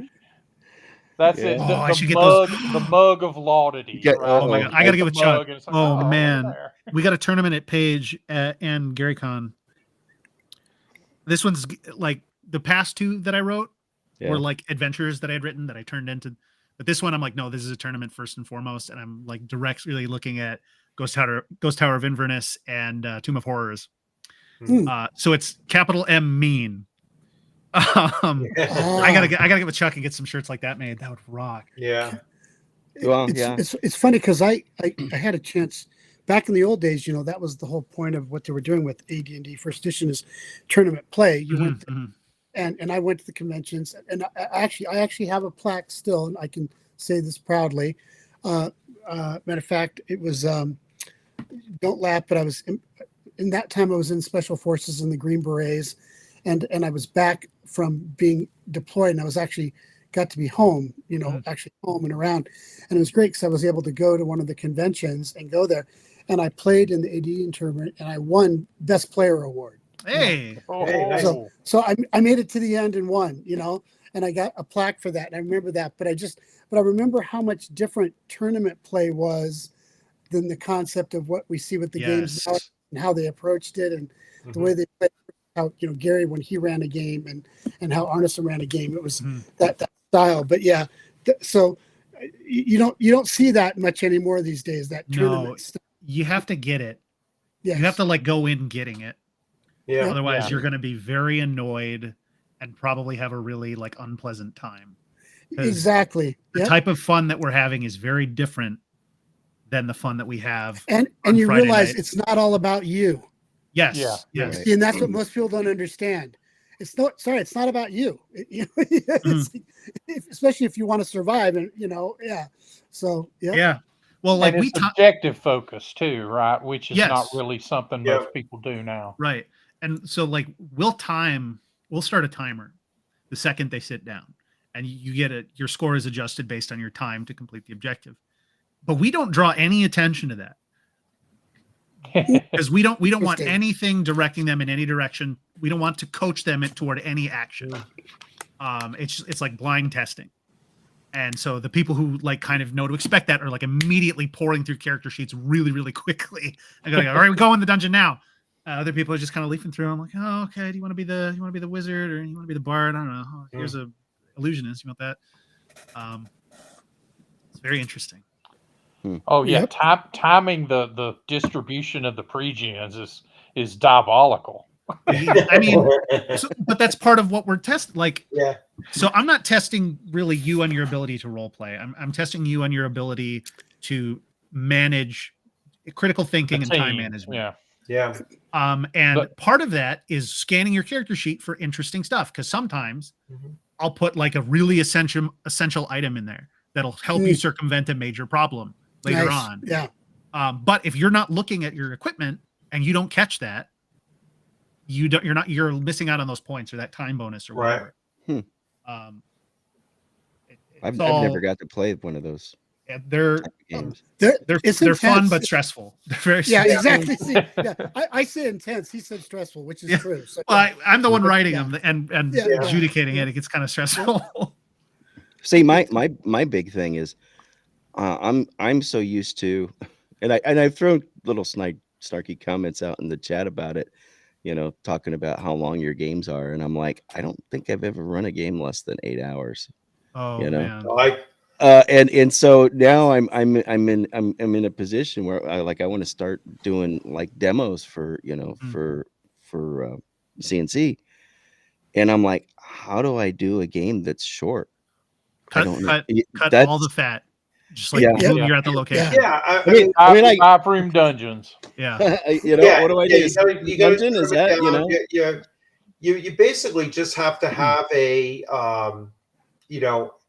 a beginning, a middle, and an end. Right. You have to make sure that your game, your session is built around a convention model, right? So anywhere between 3 to 4 hours. Your target is really 3.5 hours. And having run 50 or more sessions at conventions, I kind of got like able to just quick on the feet, modify and everything. And that is totally from my my prior service as a school teacher and building lessons. I had to be very, very quick to modify questions to respond to students that aren't catching it. And how do I rephrase this or whatever? And the same, Rich, Rich, the same thing goes into running a convention adventure where it's like, I need to tweak this to get us to fit into that time. Go ahead, Age. Yeah, Rich is so right though too, because it's funny because the quick. People I've seen that run games the best, ironically, have often been school teachers, military people, because it's about a mindset and establishing different protocols and different approaches. Like for example, the most I've run is 12 people, on a campaign, 12 people at a time. Then it runs, but I've run big and I've run small, but I have techniques and patterns for each one of those types. Going back to your 3 to 4 hour convention game, you build 2 hours worth of stuff, and it fits into that 3 to 4 hour typically with the way it works. And then no, it's true. And then you realize, and then you realize that's what makes it work. Because if you actually, the foolish thing are the guys that go in, you can tell it's their first time because they build 4 hours worth of stuff wrong. Build 3 and then have enough room to go out an extra half hour. And then you remember the number one rule of Sergeant Gunny Highway: improvise, adapt, and overcome. Right. You know, Well, Yeah. sometimes it's just like, okay, we're not going to get through this. I'm cutting out the next 6 rooms and spot welding the entrance to the last room right here now. Exactly. And Well, never we- underestimate the player's ability to fill that space, right? Oh, They- yeah. they Yeah, will of course. disguise Exactly, the thing. A Judd. whole bunch of stuff. Yeah, I know. They'll drag their feet. So at Page, I played in Chuck's game, and when Chuck came out, came to the table, and Chuck was like, "All right, I'm going to be running White Plume Mountain," and I thought to myself, "How the hell are you going to run White Plume Mountain in a convention game? Did you get eaten? 3.5 hours?" I You was can do like, it. "Holy shit!" And he did it, and I mean, we got to, so was it 5 rooms? I think he used like a 5 rooms, Well, because he 5 does. rooms model of He it, does, and yeah. it worked. Oh, he did that. Yeah, he definitely. Yeah. He literally cuts off. Now that we actually have the source material, I'm like, how the hell it's did we literally get like from there to there? Yeah, it's like Death Angel and I both saw that. It's like you actually started off where you were going through normal places, then all of a sudden felt like you were magically portaling and jumping to different places now because time called for that. You know, yeah. So And we did what, about 3.5? Well, did we go a little over 4? no, we did a little over 4 hours. Yep. Yeah. Yep. In the game, yeah. Yeah, and then he had to go. Yeah. Oh, is this so we all died. Yeah, the Patreon game. Okay. It was the beta. I gotta it was the run beta another one of test. those. Yeah, it was the beta I test. I think Agile and myself are both up for another one sometime. Yeah, as well- long as it's not so early in the morning. Right. If I'm gonna run it, it'll be later. Yeah. Yeah. Yeah. Yeah. He was telling me what he did. He was like, yeah, I moved. He told me, he was like, I moved all this kind of Oh, kinds of shit around. I don't want to Oh, he spoil. did. I don't want to spoil the starter set for anybody. So but Yeah. but yeah, we basically started it at Yeah. the Well, I've The heard gaping maw. I've heard very little from people who have it. I would love to hear your thoughts I mean, On honestly, the box set, on the box set or the adventure in particular. the adventure's actually good. It is. yeah. It's got. Okay. I mean, truth be told, if what we did, even with to Death Angel's point, we actually skipped the intro. Yeah. more of the adventure, Mhm. and we actually. So we might have skipped some fluff here, did this here, but we got the core. We actually finished it, and then we sort of went on to that next level through that. You got jumped, yeah. And then we got jumped. Yeah, but we got revenge for Kodo and Poto the ferrets and such. But Yeah. Yeah. yeah, Yeah. but it was actually really good. And the starter set is excellent. I have been recommending it like crazy to people, and I got copies and giving it to people, saying, Oh, no, that's great. this is because here's the thing. Here's what I will say about that starter set. It's good for players and game masters. Yeah. Period. Whether you want to call them a castle, what do you want to say?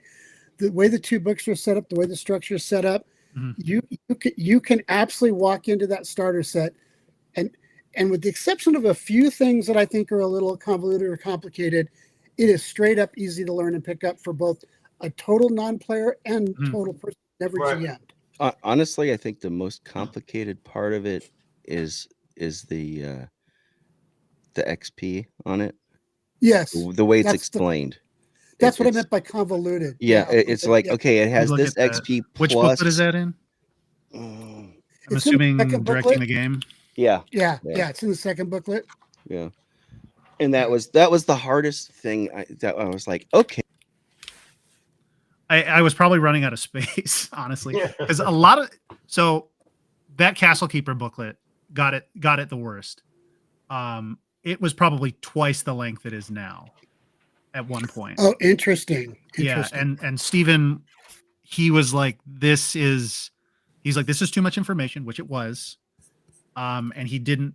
It was partially a cost thing, and it was partially like, we don't want to offer something that can substitute the true experience of the full game. Right. Which he's totally right about. Yep. But like I got into the weeds Well, about and a lot of stuff. truth be told, the castle. One thing I want to say, with the exception of the DM's Guide for AD&D First Edition, which I still has this place. The Castle Keeper's Guide is one of the single best game master guides that's ever been produced in the market, Mhm. hands down. Agreed. So you don't want to lose that for sure. Mhm. I mean, I seriously, when people ask me, well, how can I learn to GM? I tell them, well, you may not play this game, but I recommend you get the Castle Keeper's Guide from Castle Crusades. You go, why? I said, because it'll teach you how to be a GM and a whole lot more. Mhm. Yeah. Yeah. And like I said, the other stuff that I was joking about it before in the thing, I was literally reading it to my wife, Mhm. and I'm like, that just sounds like I repeated myself. He probably did. And it was just and it's something that could be just quick change. Yeah. The thing that, if I could do it again, the one thing that I would definitely change is the spells. I think they're too long. But that was a mandate that I couldn't alter any of the spell descriptions because it shouldn't be so different. It shouldn't be too dramatically different from the player's handbook. From the core books. Yeah. I get it. And there's a lot of stuff in it. I mean, there's a lot of stuff in it. It's definitely it's not short. No, there was a lot of stuff in there about like, so I hope it sees the light of day in some form at some point, but there was stuff about like different types of traps. There was stuff about designing dungeons. There was stuff in there about, there was a lot more in like world building. There was stuff about like factions and and that's stuff that's probably best left to it was too much. A more complex book, Right. And the biggest thing is, okay, so when I'm reading it and I said, okay, so now you got to roll for initiative, and she did. She grabbed her dice. And I'm like, okay, so it says you rolled this, and she's like, no, I rolled this. And I'm like, well, that probably should have been more interactive, but that would have. I mean, it was. Well, you very started. long. You did start in there, and it was so you did kind of tease her with that that interaction. Well, it gets long. It's probably longer than it. That example of play is longer than I think I want it to be. Yeah. Well, but but it's good. Don't criticize it because it's good. Yeah. And the truth is, I got her excideed though, so you did your job, man. Just good reading it together. Because Jeremy, remember, we're not necessarily the right audience for that. Death Angel's right. It's like another person who's less experienced or unique. It gets them excited. I think that's what I said. It's good for people who haven't really done it. It's real laid out, and honestly, and that's the other thing for the price point you folks put on it. Right. Compared, oh come on, for Good Night Irene, give me. I mean, it's awesome. I mean, seriously, to me, it's like. That's why for the teen club I'm running in the veterans club, it's like, oh, I'll just get them and hand them out. I mean, I'm giving them these gifts because it's a great way to get people started and excited about it. The one thing I've been saying to Stephen now for probably about the last 3 or 4 live streams that we've done together is I keep on harping on them, spell cards. Oh yeah. Castles and Crusades need spell cards. And those will sell like wildfire. So those have been approved, I think, twice. Yeah. Well, he said make them. It's in the works. It's in the works. I mean, it's just something that to have it where a player can be sitting there. If they have a spellcaster and they have, they have the cards right there. So easy for them to say, all right, I cast this. This is, put this on the side deck and it's just such a nice visual to have on a table, because everything I think now of as the convention space, right? Yeah. And you're looking to display the game that you are running at a table and to have as many of those, tactile things in hand and everything. And it's just such a real big, I think a boost to both visually and like I said, I think it would sell like hotcakes. Yeah. And also you can tap them when you cast them, right? Right. Yeah. So I mean, or just kind of swipe. Yeah, exactly. Well, I mean, like there is zero resistance to it internally. Like everyone's like, that's a great idea. It's just the logistics of who's going to do it, who's going to take the time to like lay them out, who's going to condense, like Wish. Are we going to put Wish on a spell card? Like how do we condense stuff like that? The other thing with it is that, and this is the one, the one thing I don't like about the Reforged is that the spells have all of their mechanical elements are Yeah. in a verbal They're in plain packaging text. Yeah. Yeah. instead of the spell blocks. I- And I said it at the time too. I was like, that just makes it so much easier to consume the information for the spell instead of having to read, Chart two versus- paragraphs and look at the what's written in bold Yeah. to get that same information. Hey, Rich. Yeah. See, it's funny you say that because honestly, when I saw that change too, I'm like, this is going to sound that. Oh, maybe they did this because they're going to create spell cards. You see? Oh, So- Well, Yeah. there you go. There you If go. only- Put your if stat only blocks you were on the so cards. No, because let me explain. I literally thought, well, they did this, and this is great because I really want to learn and read it all. Yeah. It's Right. great because they're better done. The spells are really better done than a lot of other games. But then I thought, please tell me they're going to come up with some kind of short mechanism or spell cards or some kind of toolkit for this. So because you've got the reality of the book and reading the book, and you have the reality of playing the game. Mhm. The game. So, I mean, you guys are preaching to the choir here, 100%. I probably could have fought harder on it, but it got pretty heated where I was like, this is a silly thing that we're doing. Steven's justification to me was that the way that those stat blocks are laid out in InDesign is that they are built using tables. And tables in InDesign can be very finicky with line breaks. And he is such a stickler for like consistency in like pagination and line breaks. Yeah, you can break them. Yeah, any deviation from that drives him nuts. And It's because he's got OCD. yeah, he does. So he went with the plain text, and the other thing that he said was that was more in line with the original, maybe not the original printing, but the original intention for how they wanted them to look. Yeah. The one win I got in, the one W that I can point to is I got that spell reference table put in there. Yeah. Which if that wasn't in there, I think we'd be hurting a lot worse than we are. That's It's in the back of the player's handbook, and I duplicated it as in well. the back of this as well, or Yeah. Yeah. Well, that's a much shorter, and that's got some Yes. corrections that need to be put into the player's handbook one. But Well, I'll tell you, because one of the things I'm looking at is I took several of the books over to a local FLGS, and was talking to him, and that's one of where I'm probably going to run. Me with a couple other guys are going to run, demo and maybe a couple of longer sessions. And the very first thing he says is, "What about accessories? Do you have like spell cards? Do you have such and such cards? That type of stuff." He wants to sell that. that's that's where the money's at. Because that's the one thing that every player will want their own set. Oh, Sure. yeah, Stuff like that. and multiple sets, because if they're going to double up on spells, or Right. if you have two, And now you have something to sell to players. if you have two of the same kind of spellcaster in the group, then they each need, Right, they each need their own deck. Going to Right. have those. Yeah. Yeah.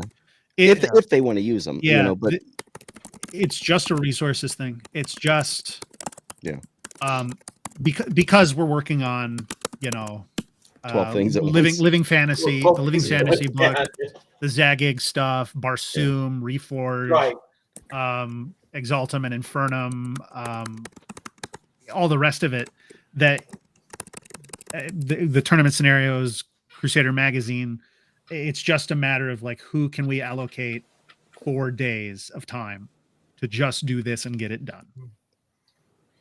And I don't know that there's anyone who has the time to do it, or that could do it because you'd need to do it right. Like if it looked cheap and slapped together, that's off. Yeah.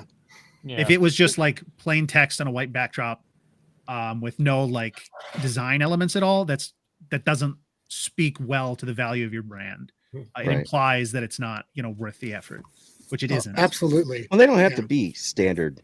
They could be index card size too. Sure. Yeah, we were looking at exactly. size or It whatever. gives you a little bit more room, a little more breathing room. I was literally trying to create them myself. Yeah. And just trying to find the right template to Sure. use for them and to shrink them down, and I was literally just doing a cut and paste Mhm. from the PDFs of the of the player's handbook, Right. and just trying to get them to fit. And Jeremy, you're absolutely right. Like some of the spell descriptions and everything, they have to be Yeah. truncated So just to get in there. what but might Go ahead. work?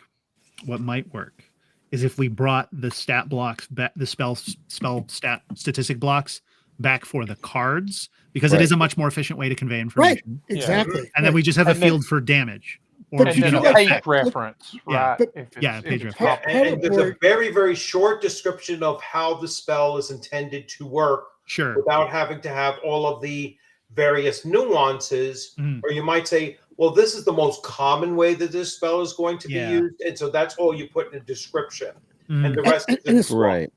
And as far as the size, you make them basically the equivalent of 2 standard card sizes, right? They have a type of, like, who was it? I think, did you say, would you, well, the typical Index card size. index Yeah. card? Yeah. Yeah. You make them that size, just like that box I brought up to you. That's what they are. They're Well, this big instead you of a could use regular the card. same, Yeah. yeah, you So could you use cut the it- same you- size as the adventurer's backpack. Yeah. Yeah, Sure. there But you go. you already have the die cutting for that anyway. So Yeah. you basically go uniform with the adventurer's backpack size. Yeah. Yeah, that's this size. Yeah. I'll bring it up again. It's just it's just one of those things where, like, if we don't have like a crushing obligation to do this right now, it kind of gets put to the back of the queue, Because of, and then Right. new stuff that has to get done gets keeps put on in getting front of it. getting J- keeps Jeremy, on cutting the Jeremy, line. just tell Steven that Agile Monk will be his annoying dog and a bone like self and bug him twice a week, every week for the next rest of his I mean- life until he has him. I mean, that is kind of the key. That is so. If you guys can find like the event horizon of irritation, where you're just annoying enough to not make him mad, Exactly. to You cave. don't want him to tear his own eyes out. That's Sure. Exactly. If he gets mad, he'll say no out of spite. He'll Right. just be like, no, we're never doing Yep. Yeah, you Um, guys are kicking Jeremy into the fray here, aren't you? it. Yeah. This is Oh, my he's used to it. revenge telling you Yeah. all this. That's right. Yeah, I'm gonna go he down probably he would quick. agree. Revenge of the keep this stuff Farkas. on. I'll be down later. So to circle back to the starter set idea, Mhm. I'm of two minds about the utility of an example of play, Sure. because when we were learning, those were crucial, right? Mhm. And then I wonder now if new people are just going to watch, Yes, YouTube or something. And, there is precedent for that. There are starter kits that say look up actual play on YouTube. Watch that. Yeah. That's what an actual Yes, play. there That's- are. Well, that has anybody done that yet? Where we've gone through the actual starter set, that part of it. The Right, actual play? and do Sure. we owe it to future generations after the collapse of society? Right. Keep it when intense. these books are all that's left of us, We've So seen the there's an videos. example of play Yeah. in there, right? I mean, I see there's- them every week. They show the videos. There's Sometimes two things. There's two things in particular I did with that that watching an actual play I don't think will teach you, that I really wanted to be in there. The first was that you can change the rules however you want. Because in the thing, it's like, oh, you rolled a 20. There's no rules for this, but I want to award you. Oh, you rolled a 1. That was very purposeful. And then, spoilers, killing the guy at the end was also extremely purposeful. Yeah, and Yeah. you never see the thought patterns of the GM, right? Sure. Like unless they do a voiceover, which Sure, I've never sure. seen anyone do, right? Yeah. Yeah, that's important. Yeah, because if you've got a brand new group, then Right. somebody's got to be the GM, and they've really got to understand what that job looks That's right. like, right?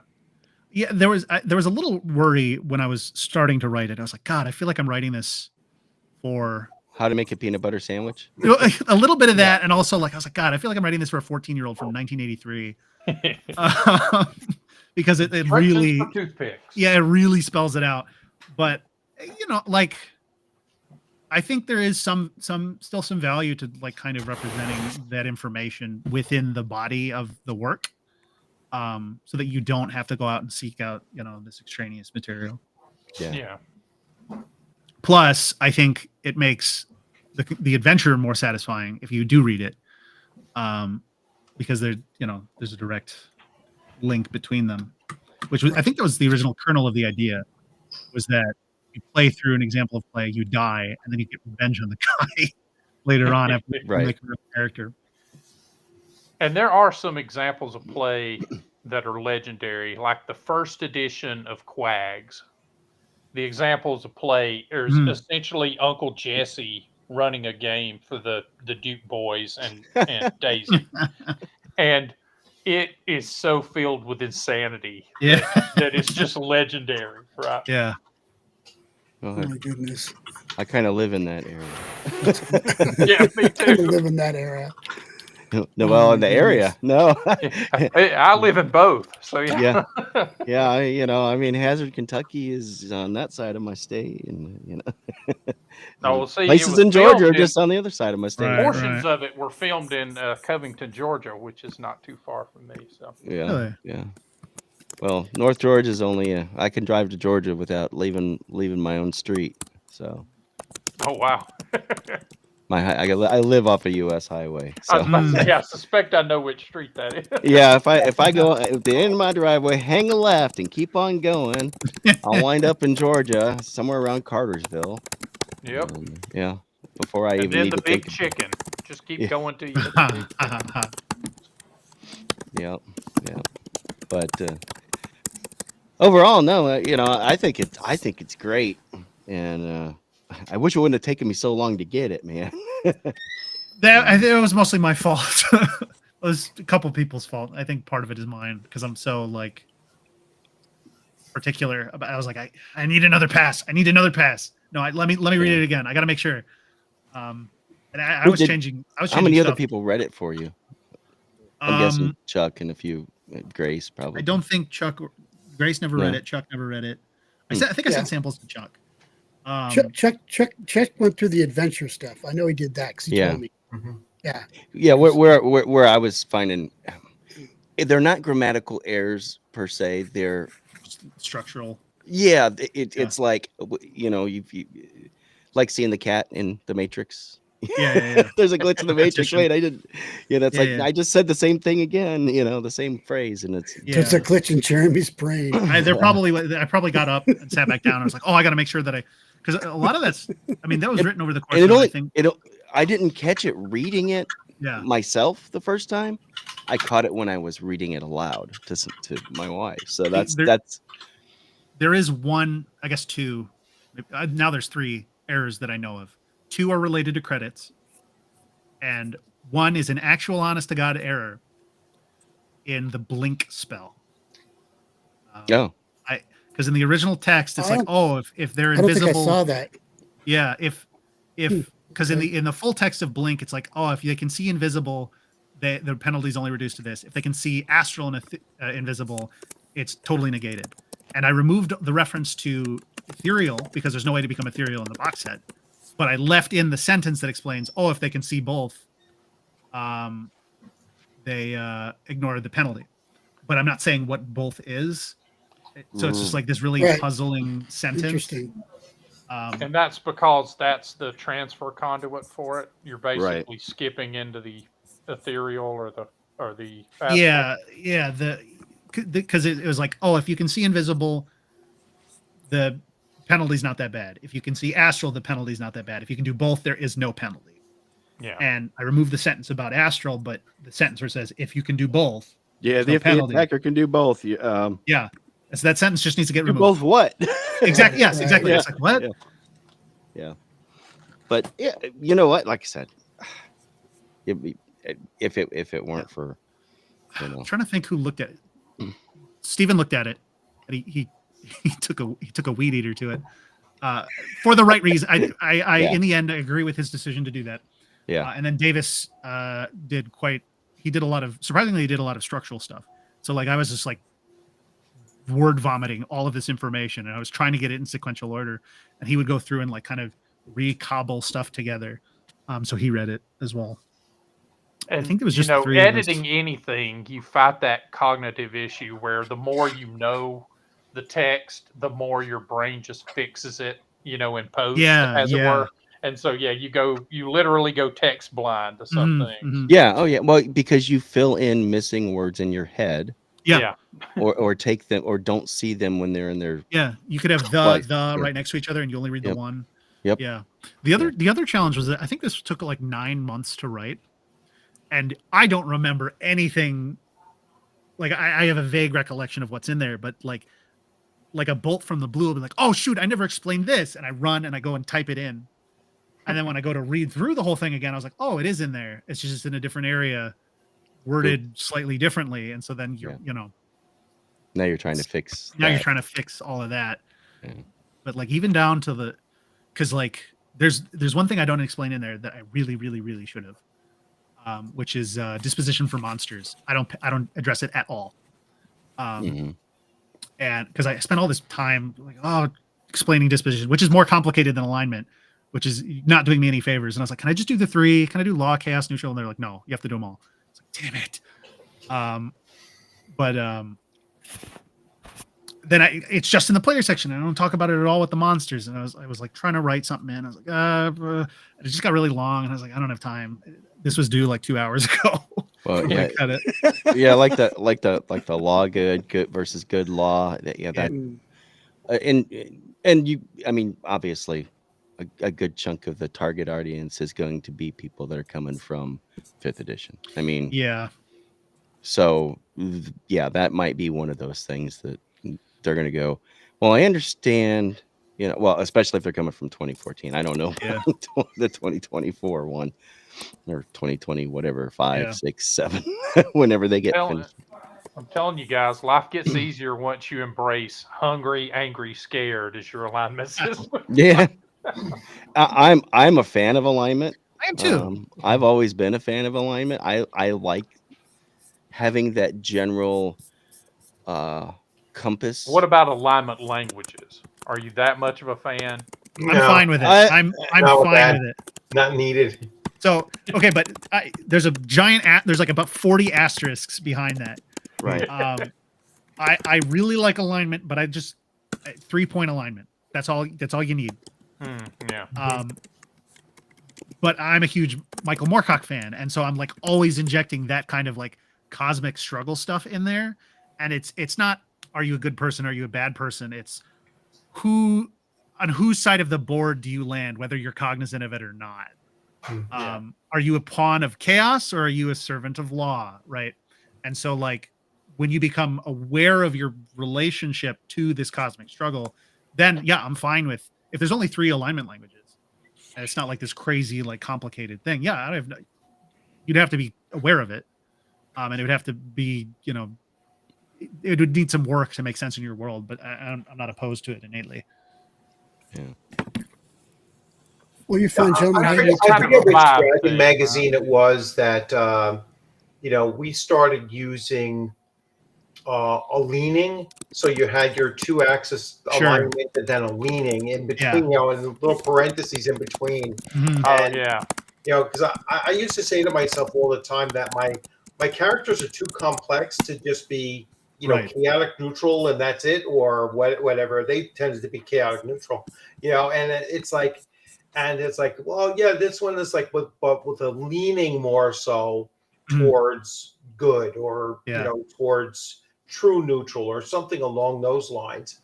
And I mean, that was one of those other things that Gary said you needed in D&D, right? It was like, you can't remove alignment, otherwise everyone will become a murder hobo, and you're going to lose the heroic fantasy.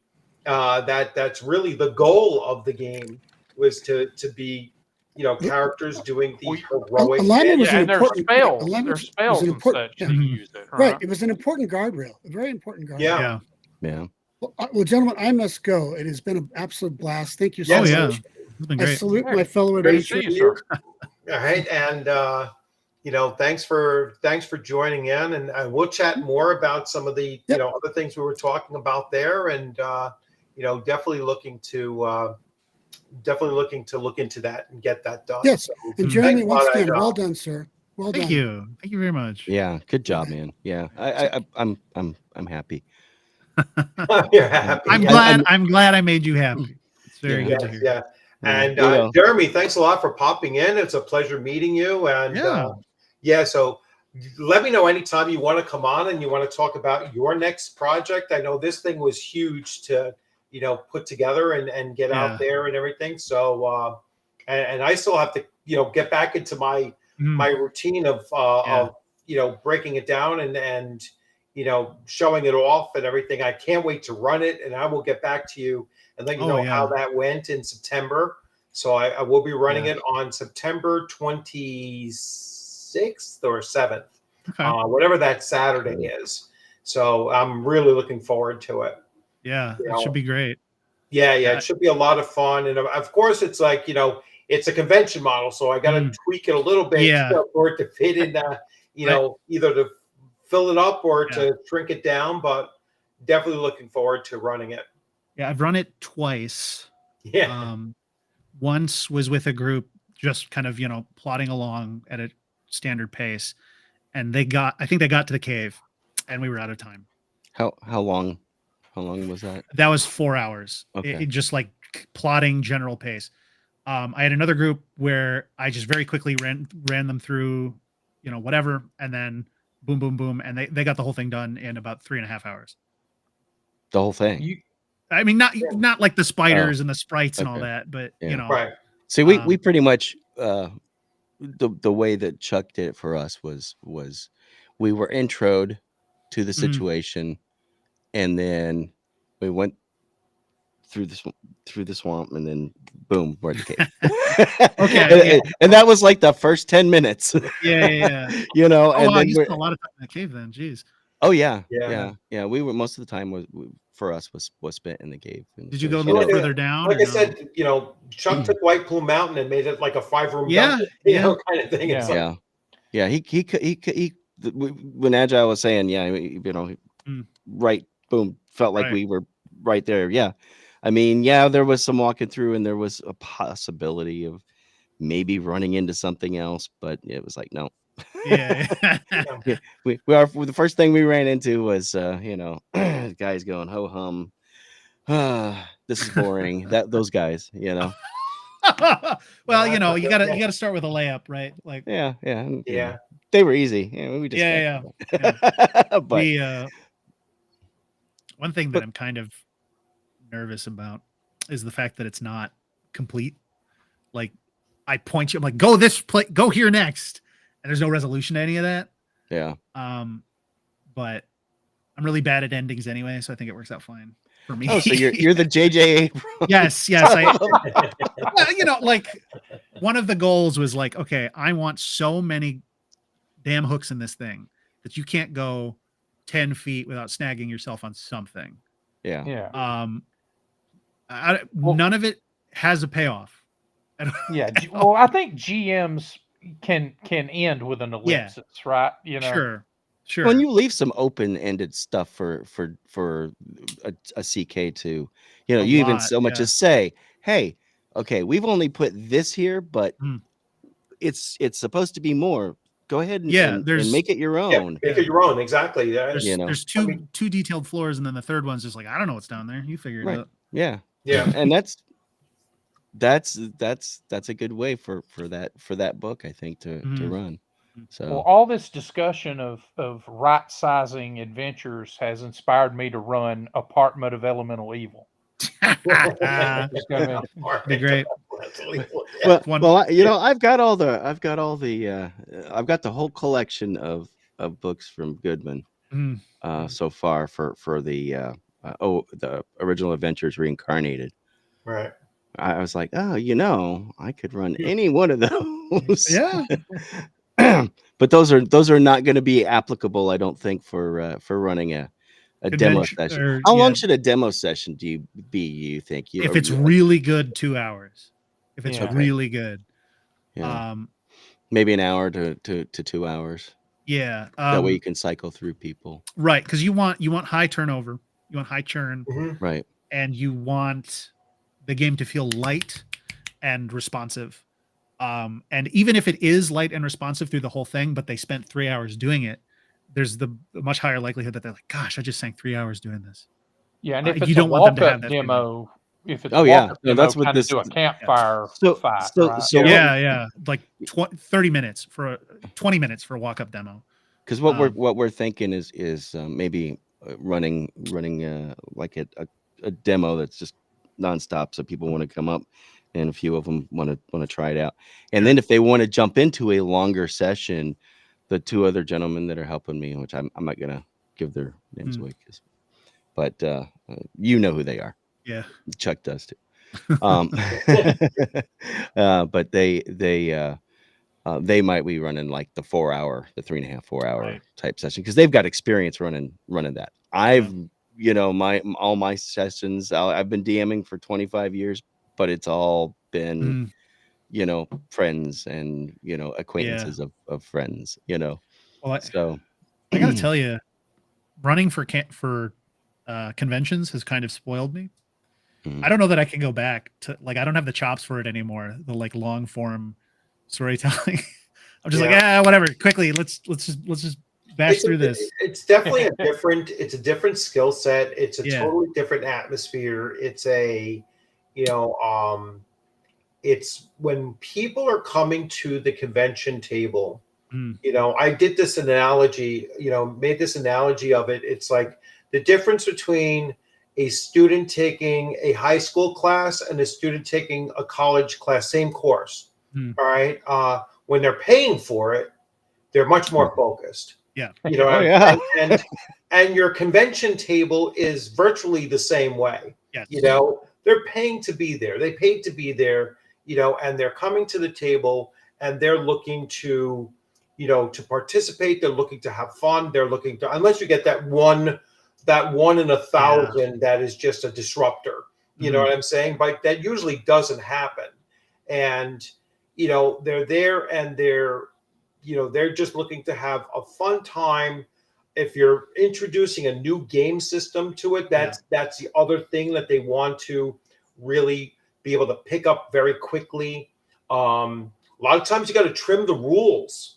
Yes. For convention play too. Yes. It's like, yeah. You can't run DCC rules as written Out of the 10, in a no. convention. No way. No. Or Weird Frontiers. That's another one. Yeah. It's like you'll have a ton of fun running that if you take out about 60% of the rules. You know what I'm saying? Because that's a complicated damn game to run, and and you have to limit character classes and all kinds of stuff just to make it fit in there. So those are all the modifications you have to do for a convention game. And like Jeremy said, once you get into that mode, it's hard to go back to running a home game, even though I do that online anyway. Yeah. But if I had ever stopped running home games and just did convention games, I wouldn't go back to home game either. The conventions are just so in the moment. I've been to one con so far. Really? Yeah, Oh, and it was which this one? year. It was in Knoxville. Okay. and the majority of it was people playing Star Wars and Warhammer 40K. Like Genesis Star Wars or they had D6? Certainly had not the D6 Star Wars. That'd be crazy. No, they had the 4x8 tables, and they were set up. That was the majority of it, and all the tabletop stuff was in the second floor upper, the balcony area that surrounded that. Gotcha. It wasn't bad. Yeah. D6 Star Wars was nature's perfect Star Wars. It was great. It was great. It's been a while, so I'd be surprised that there's a ton of people playing. You can still get it. Sure, I think they did you can get it for free. That's true. You can get the PDFs for free and everything. They make that like wide open. Yeah. Well, I'm thinking about going to what is it? LugCon is coming up. I know. I think Chuck is supposed to be there. That's outside of Atlanta. Oh. So that's within a reasonable drive for me. Atlanta's only 3 hours from me. And then I know Chuck said you guys are going to be at this in Huntsville early next year. Mm-hmm. And that's actually where I'm going next month is to Huntsville. No, I guess almost this month. In about less than 2 weeks, I'm gonna be out there for a week. At at another nerdy hobby of mine. I'm a ham radio operator. So Oh, cool. there's a That rules. there's a con. Well, it's called Ham Fest, but it's basically the same thing of a con as a con, Yeah. but for ham radio operators. Super cool. And it's actually at the same venue that the thing that Chuck was telling me about is going to be at. So so I'm quite familiar with that area because I go out there every year. I've been going out there for 8 years. It's very I have not- 70s up here. You know, ham radio is so, you know. Oh no, yeah, my radio is got a USB port and a DVI connection. Yeah, no, I'm just saying, it's like I remember as a kid we used to get those sets where you could build your own radio. You know, crystal there was sets, like the boards, the electronic boards, and you could create your own ham radios back then too. Yeah. Yeah. These days everything is so, it's all surface mount technology, I know, and this is what they call a solid state. It's with a SDR receiver type of technology, but I don't even know where it's at. I did not know about LugCon. That's pretty close to where I am. So Is it? yeah. Yeah, a couple of the guys are. That's speaking of my Yeah, wife. my niece actually lives in Atlanta. She works for a anime company out there. She's a production manager. For, so she goes to Anime Weekend Atlanta a lot, I'm guessing, and MomoCon maybe. Yeah, she probably does. She works for a company called Bento Box. Oh, I heard it. Yeah. I know. Yeah. I know what those are, and I think Yeah. I've heard of the company too. Yeah, but- they have some pretty. I guess they do mostly advertisement, but they have some like pretty short, like anime video kind of things, Yeah. And they're working on a TV series, I think. Streaming series. Mhm. But yeah, it's pretty cool stuff. There was a restaurant that actually sold bento boxes, which is of course the real. It's basically it's an Asian Japanese. It's a lunch Japanese, box. yeah. It's a Japanese. It's like a to-go Yeah. box or something. Yeah, Lunchable. we have two Japanese restaurants that's They sell, but you can get a bento box to go for lunch or whatever. Yeah. So I'm kind of thinking, it's like the anime equivalent of getting something in a lunch pail or something like that. Comics in a lunch pail, that's kind of cool.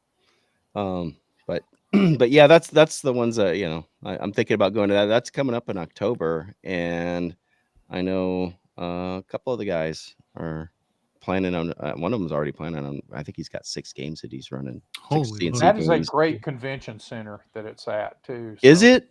Yeah. Yeah. So I mean, like I said, I've driven through Atlanta. I haven't lived in Atlanta since '90, and I was only there for a semester. So I went to school there. Yeah, I think I've already paid that student loan off. That was a long time ago. It's just all the ones that came many years later that are killing me. But it's close enough, and and then like I said, the one in Huntsville, that's 3 hours. Nashville is 3 hours from me. Huntsville's 3 hours from me, and Atlanta's 3 hours from me. Oh wow. So that's pretty I'm cool. like, Cincinnati's a little further, more like 5 hours. Yeah, Huntsville has a really big anime con too, and they do a lot more gaming at anime cons than you would think. Do they really? Yeah, okay. it tends to Kinda be depends. more, 5th edition. Yeah. It's Well. more mainstreamy, but you never know. Like stranger Yeah. things happen, right? Yeah. I bet you could play a lot of Big Eye Small Mouth there too. Well, I thought about I've got the Heidi and Eric Gygax's Ham Overfest, and Oh, Christina- so which is it actually has CNC listed on it too, right? So it's compatible with 5th edition, 1st edition, and CNC. I think is what it says on it, right? I mean, And so- the tracks. Yeah. So I'm like, hey, I'm going to a ham fest. With a bunch of other nerds who also have other hobbies, right? We're all staying out. A bunch of us, including a lot of YouTubers that are in that, in the ham radio sphere. What they call them? I call them ham tubers, but That's great. they probably would hate that. Although, except for one, Mike, That K, rules, are MRD, you kidding? he embraces. He renamed his channel Ham Tube. Do they still trade the channel cards that people used to? Because a neat idea, if you do that, is maybe make some fake channel cards for you your mean these? NPCs. You Yeah, mean these? yeah. Just make some of those for your NPCs and then hand them out to people as a keepsake. That would be. Yeah, I just spent $170 on some. So Well, yeah. it's good to know Yes, that they do. the poor things never die, right? Yeah. Although a lot of people are doing the electronic QSLs now. Yeah. That's what they're called. They're called QSL code. QSL is the Q signal. Instead of 10 codes, we use Q signals, and QSL is basically the equivalent of 10-4. So it means confirmation. So Yeah. when you send a QSL, it means that you're confirming contact with another station. So it's kind of cool. And there are some of us. There's a lot of hams that I've talked to that I've said, "Hey, you ever thought about playing D&D over Yeah, the on air?" the channel. Yeah, that Over would the be air. Yeah. That's crazy. So yeah, there's a couple of them. There's a couple of us out there, but I actually thought about running that one using CNC, and to do run through the session while we're up there at the Monte Sano Park, the state park out there that's overlooks it. It's about 2,600 feet. So for Georgia, I guess it might be a mountain. Yeah, or for Alabama. now I want Jack Burton to play in Feng Shui on his Pork Chop Express CB, right? Yeah.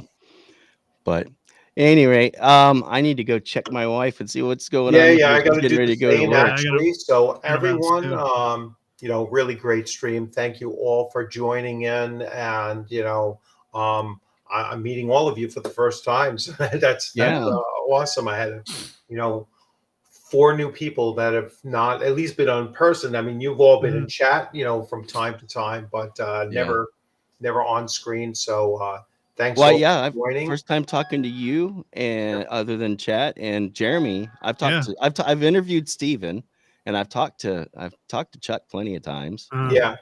But but I don't think I've ever gotten to talk to you, Jeremy, other than I tend to make myself scarce, Yeah. Hide behind the. But I saw Dakota, the pictures on that was posted of Dakota there, and I said, "Where's my string? I didn't get my my books didn't come with a string tied around them. Did you see the post on with the Twitter? twine? Yeah. No, Yeah, that was I'm sharp. like, "Where's my twine?" Yeah. But Well, which books were supposed to come with twine? It was just I something they think- did at the booth Oh. to like dress them, to like set dressing. Oh, I see. Yeah. But it was cute. I was poking fun, and I followed it up, and I hope everybody's having a blast. So Sounds like they are. Jeremy, so which is the next Kickstarter that should be shipping? Oh man. Canton Crew should be extremely soon. It's laid out, it's done. I just have to fix the Legendary Adventures references in it. I just got to take those out. And then it's probably going to be Exaltum and Infernum. Oh, those will be out like next, like enhanced next. All right, that's cool. No, I don't know about that. They're the furthest along. They're the furthest along. All right. He's got a different perspective. Yeah. Infernum's ready to print. It's waiting on Exaltum, and I just finished a pass on Exaltum today. It's not quite there yet. I think it needs a little more TLC, because some of it is a little unwieldy. But I mean, it could go to like I did some corrections today that kind of borked the layout, but like we could like just fix that and send them to the printers like right away. But I to my taste, I think it needs just a little bit more time in the oven. Well, that's good. Yeah. I mean, I'd rather wait longer for a near perfection than. Near perfection. Yeah, he's only raising that bar on you a little bit. Yeah, I only work 6 hours a day here. I'm beginning to see why you might keep yourself scarce there. Yeah. Oh man. Yes. Getting volunteered for a lot here. I get volunteered for. No, it was only near perfection that I Sure. Right. I demand. Achievable. That's The goal is achievable. pretty darn good. If you could read that and say, "Boy, that was pretty darn Yeah. good," I'm happy. As Me long too. as long as it's better than good enough for government work, we're good.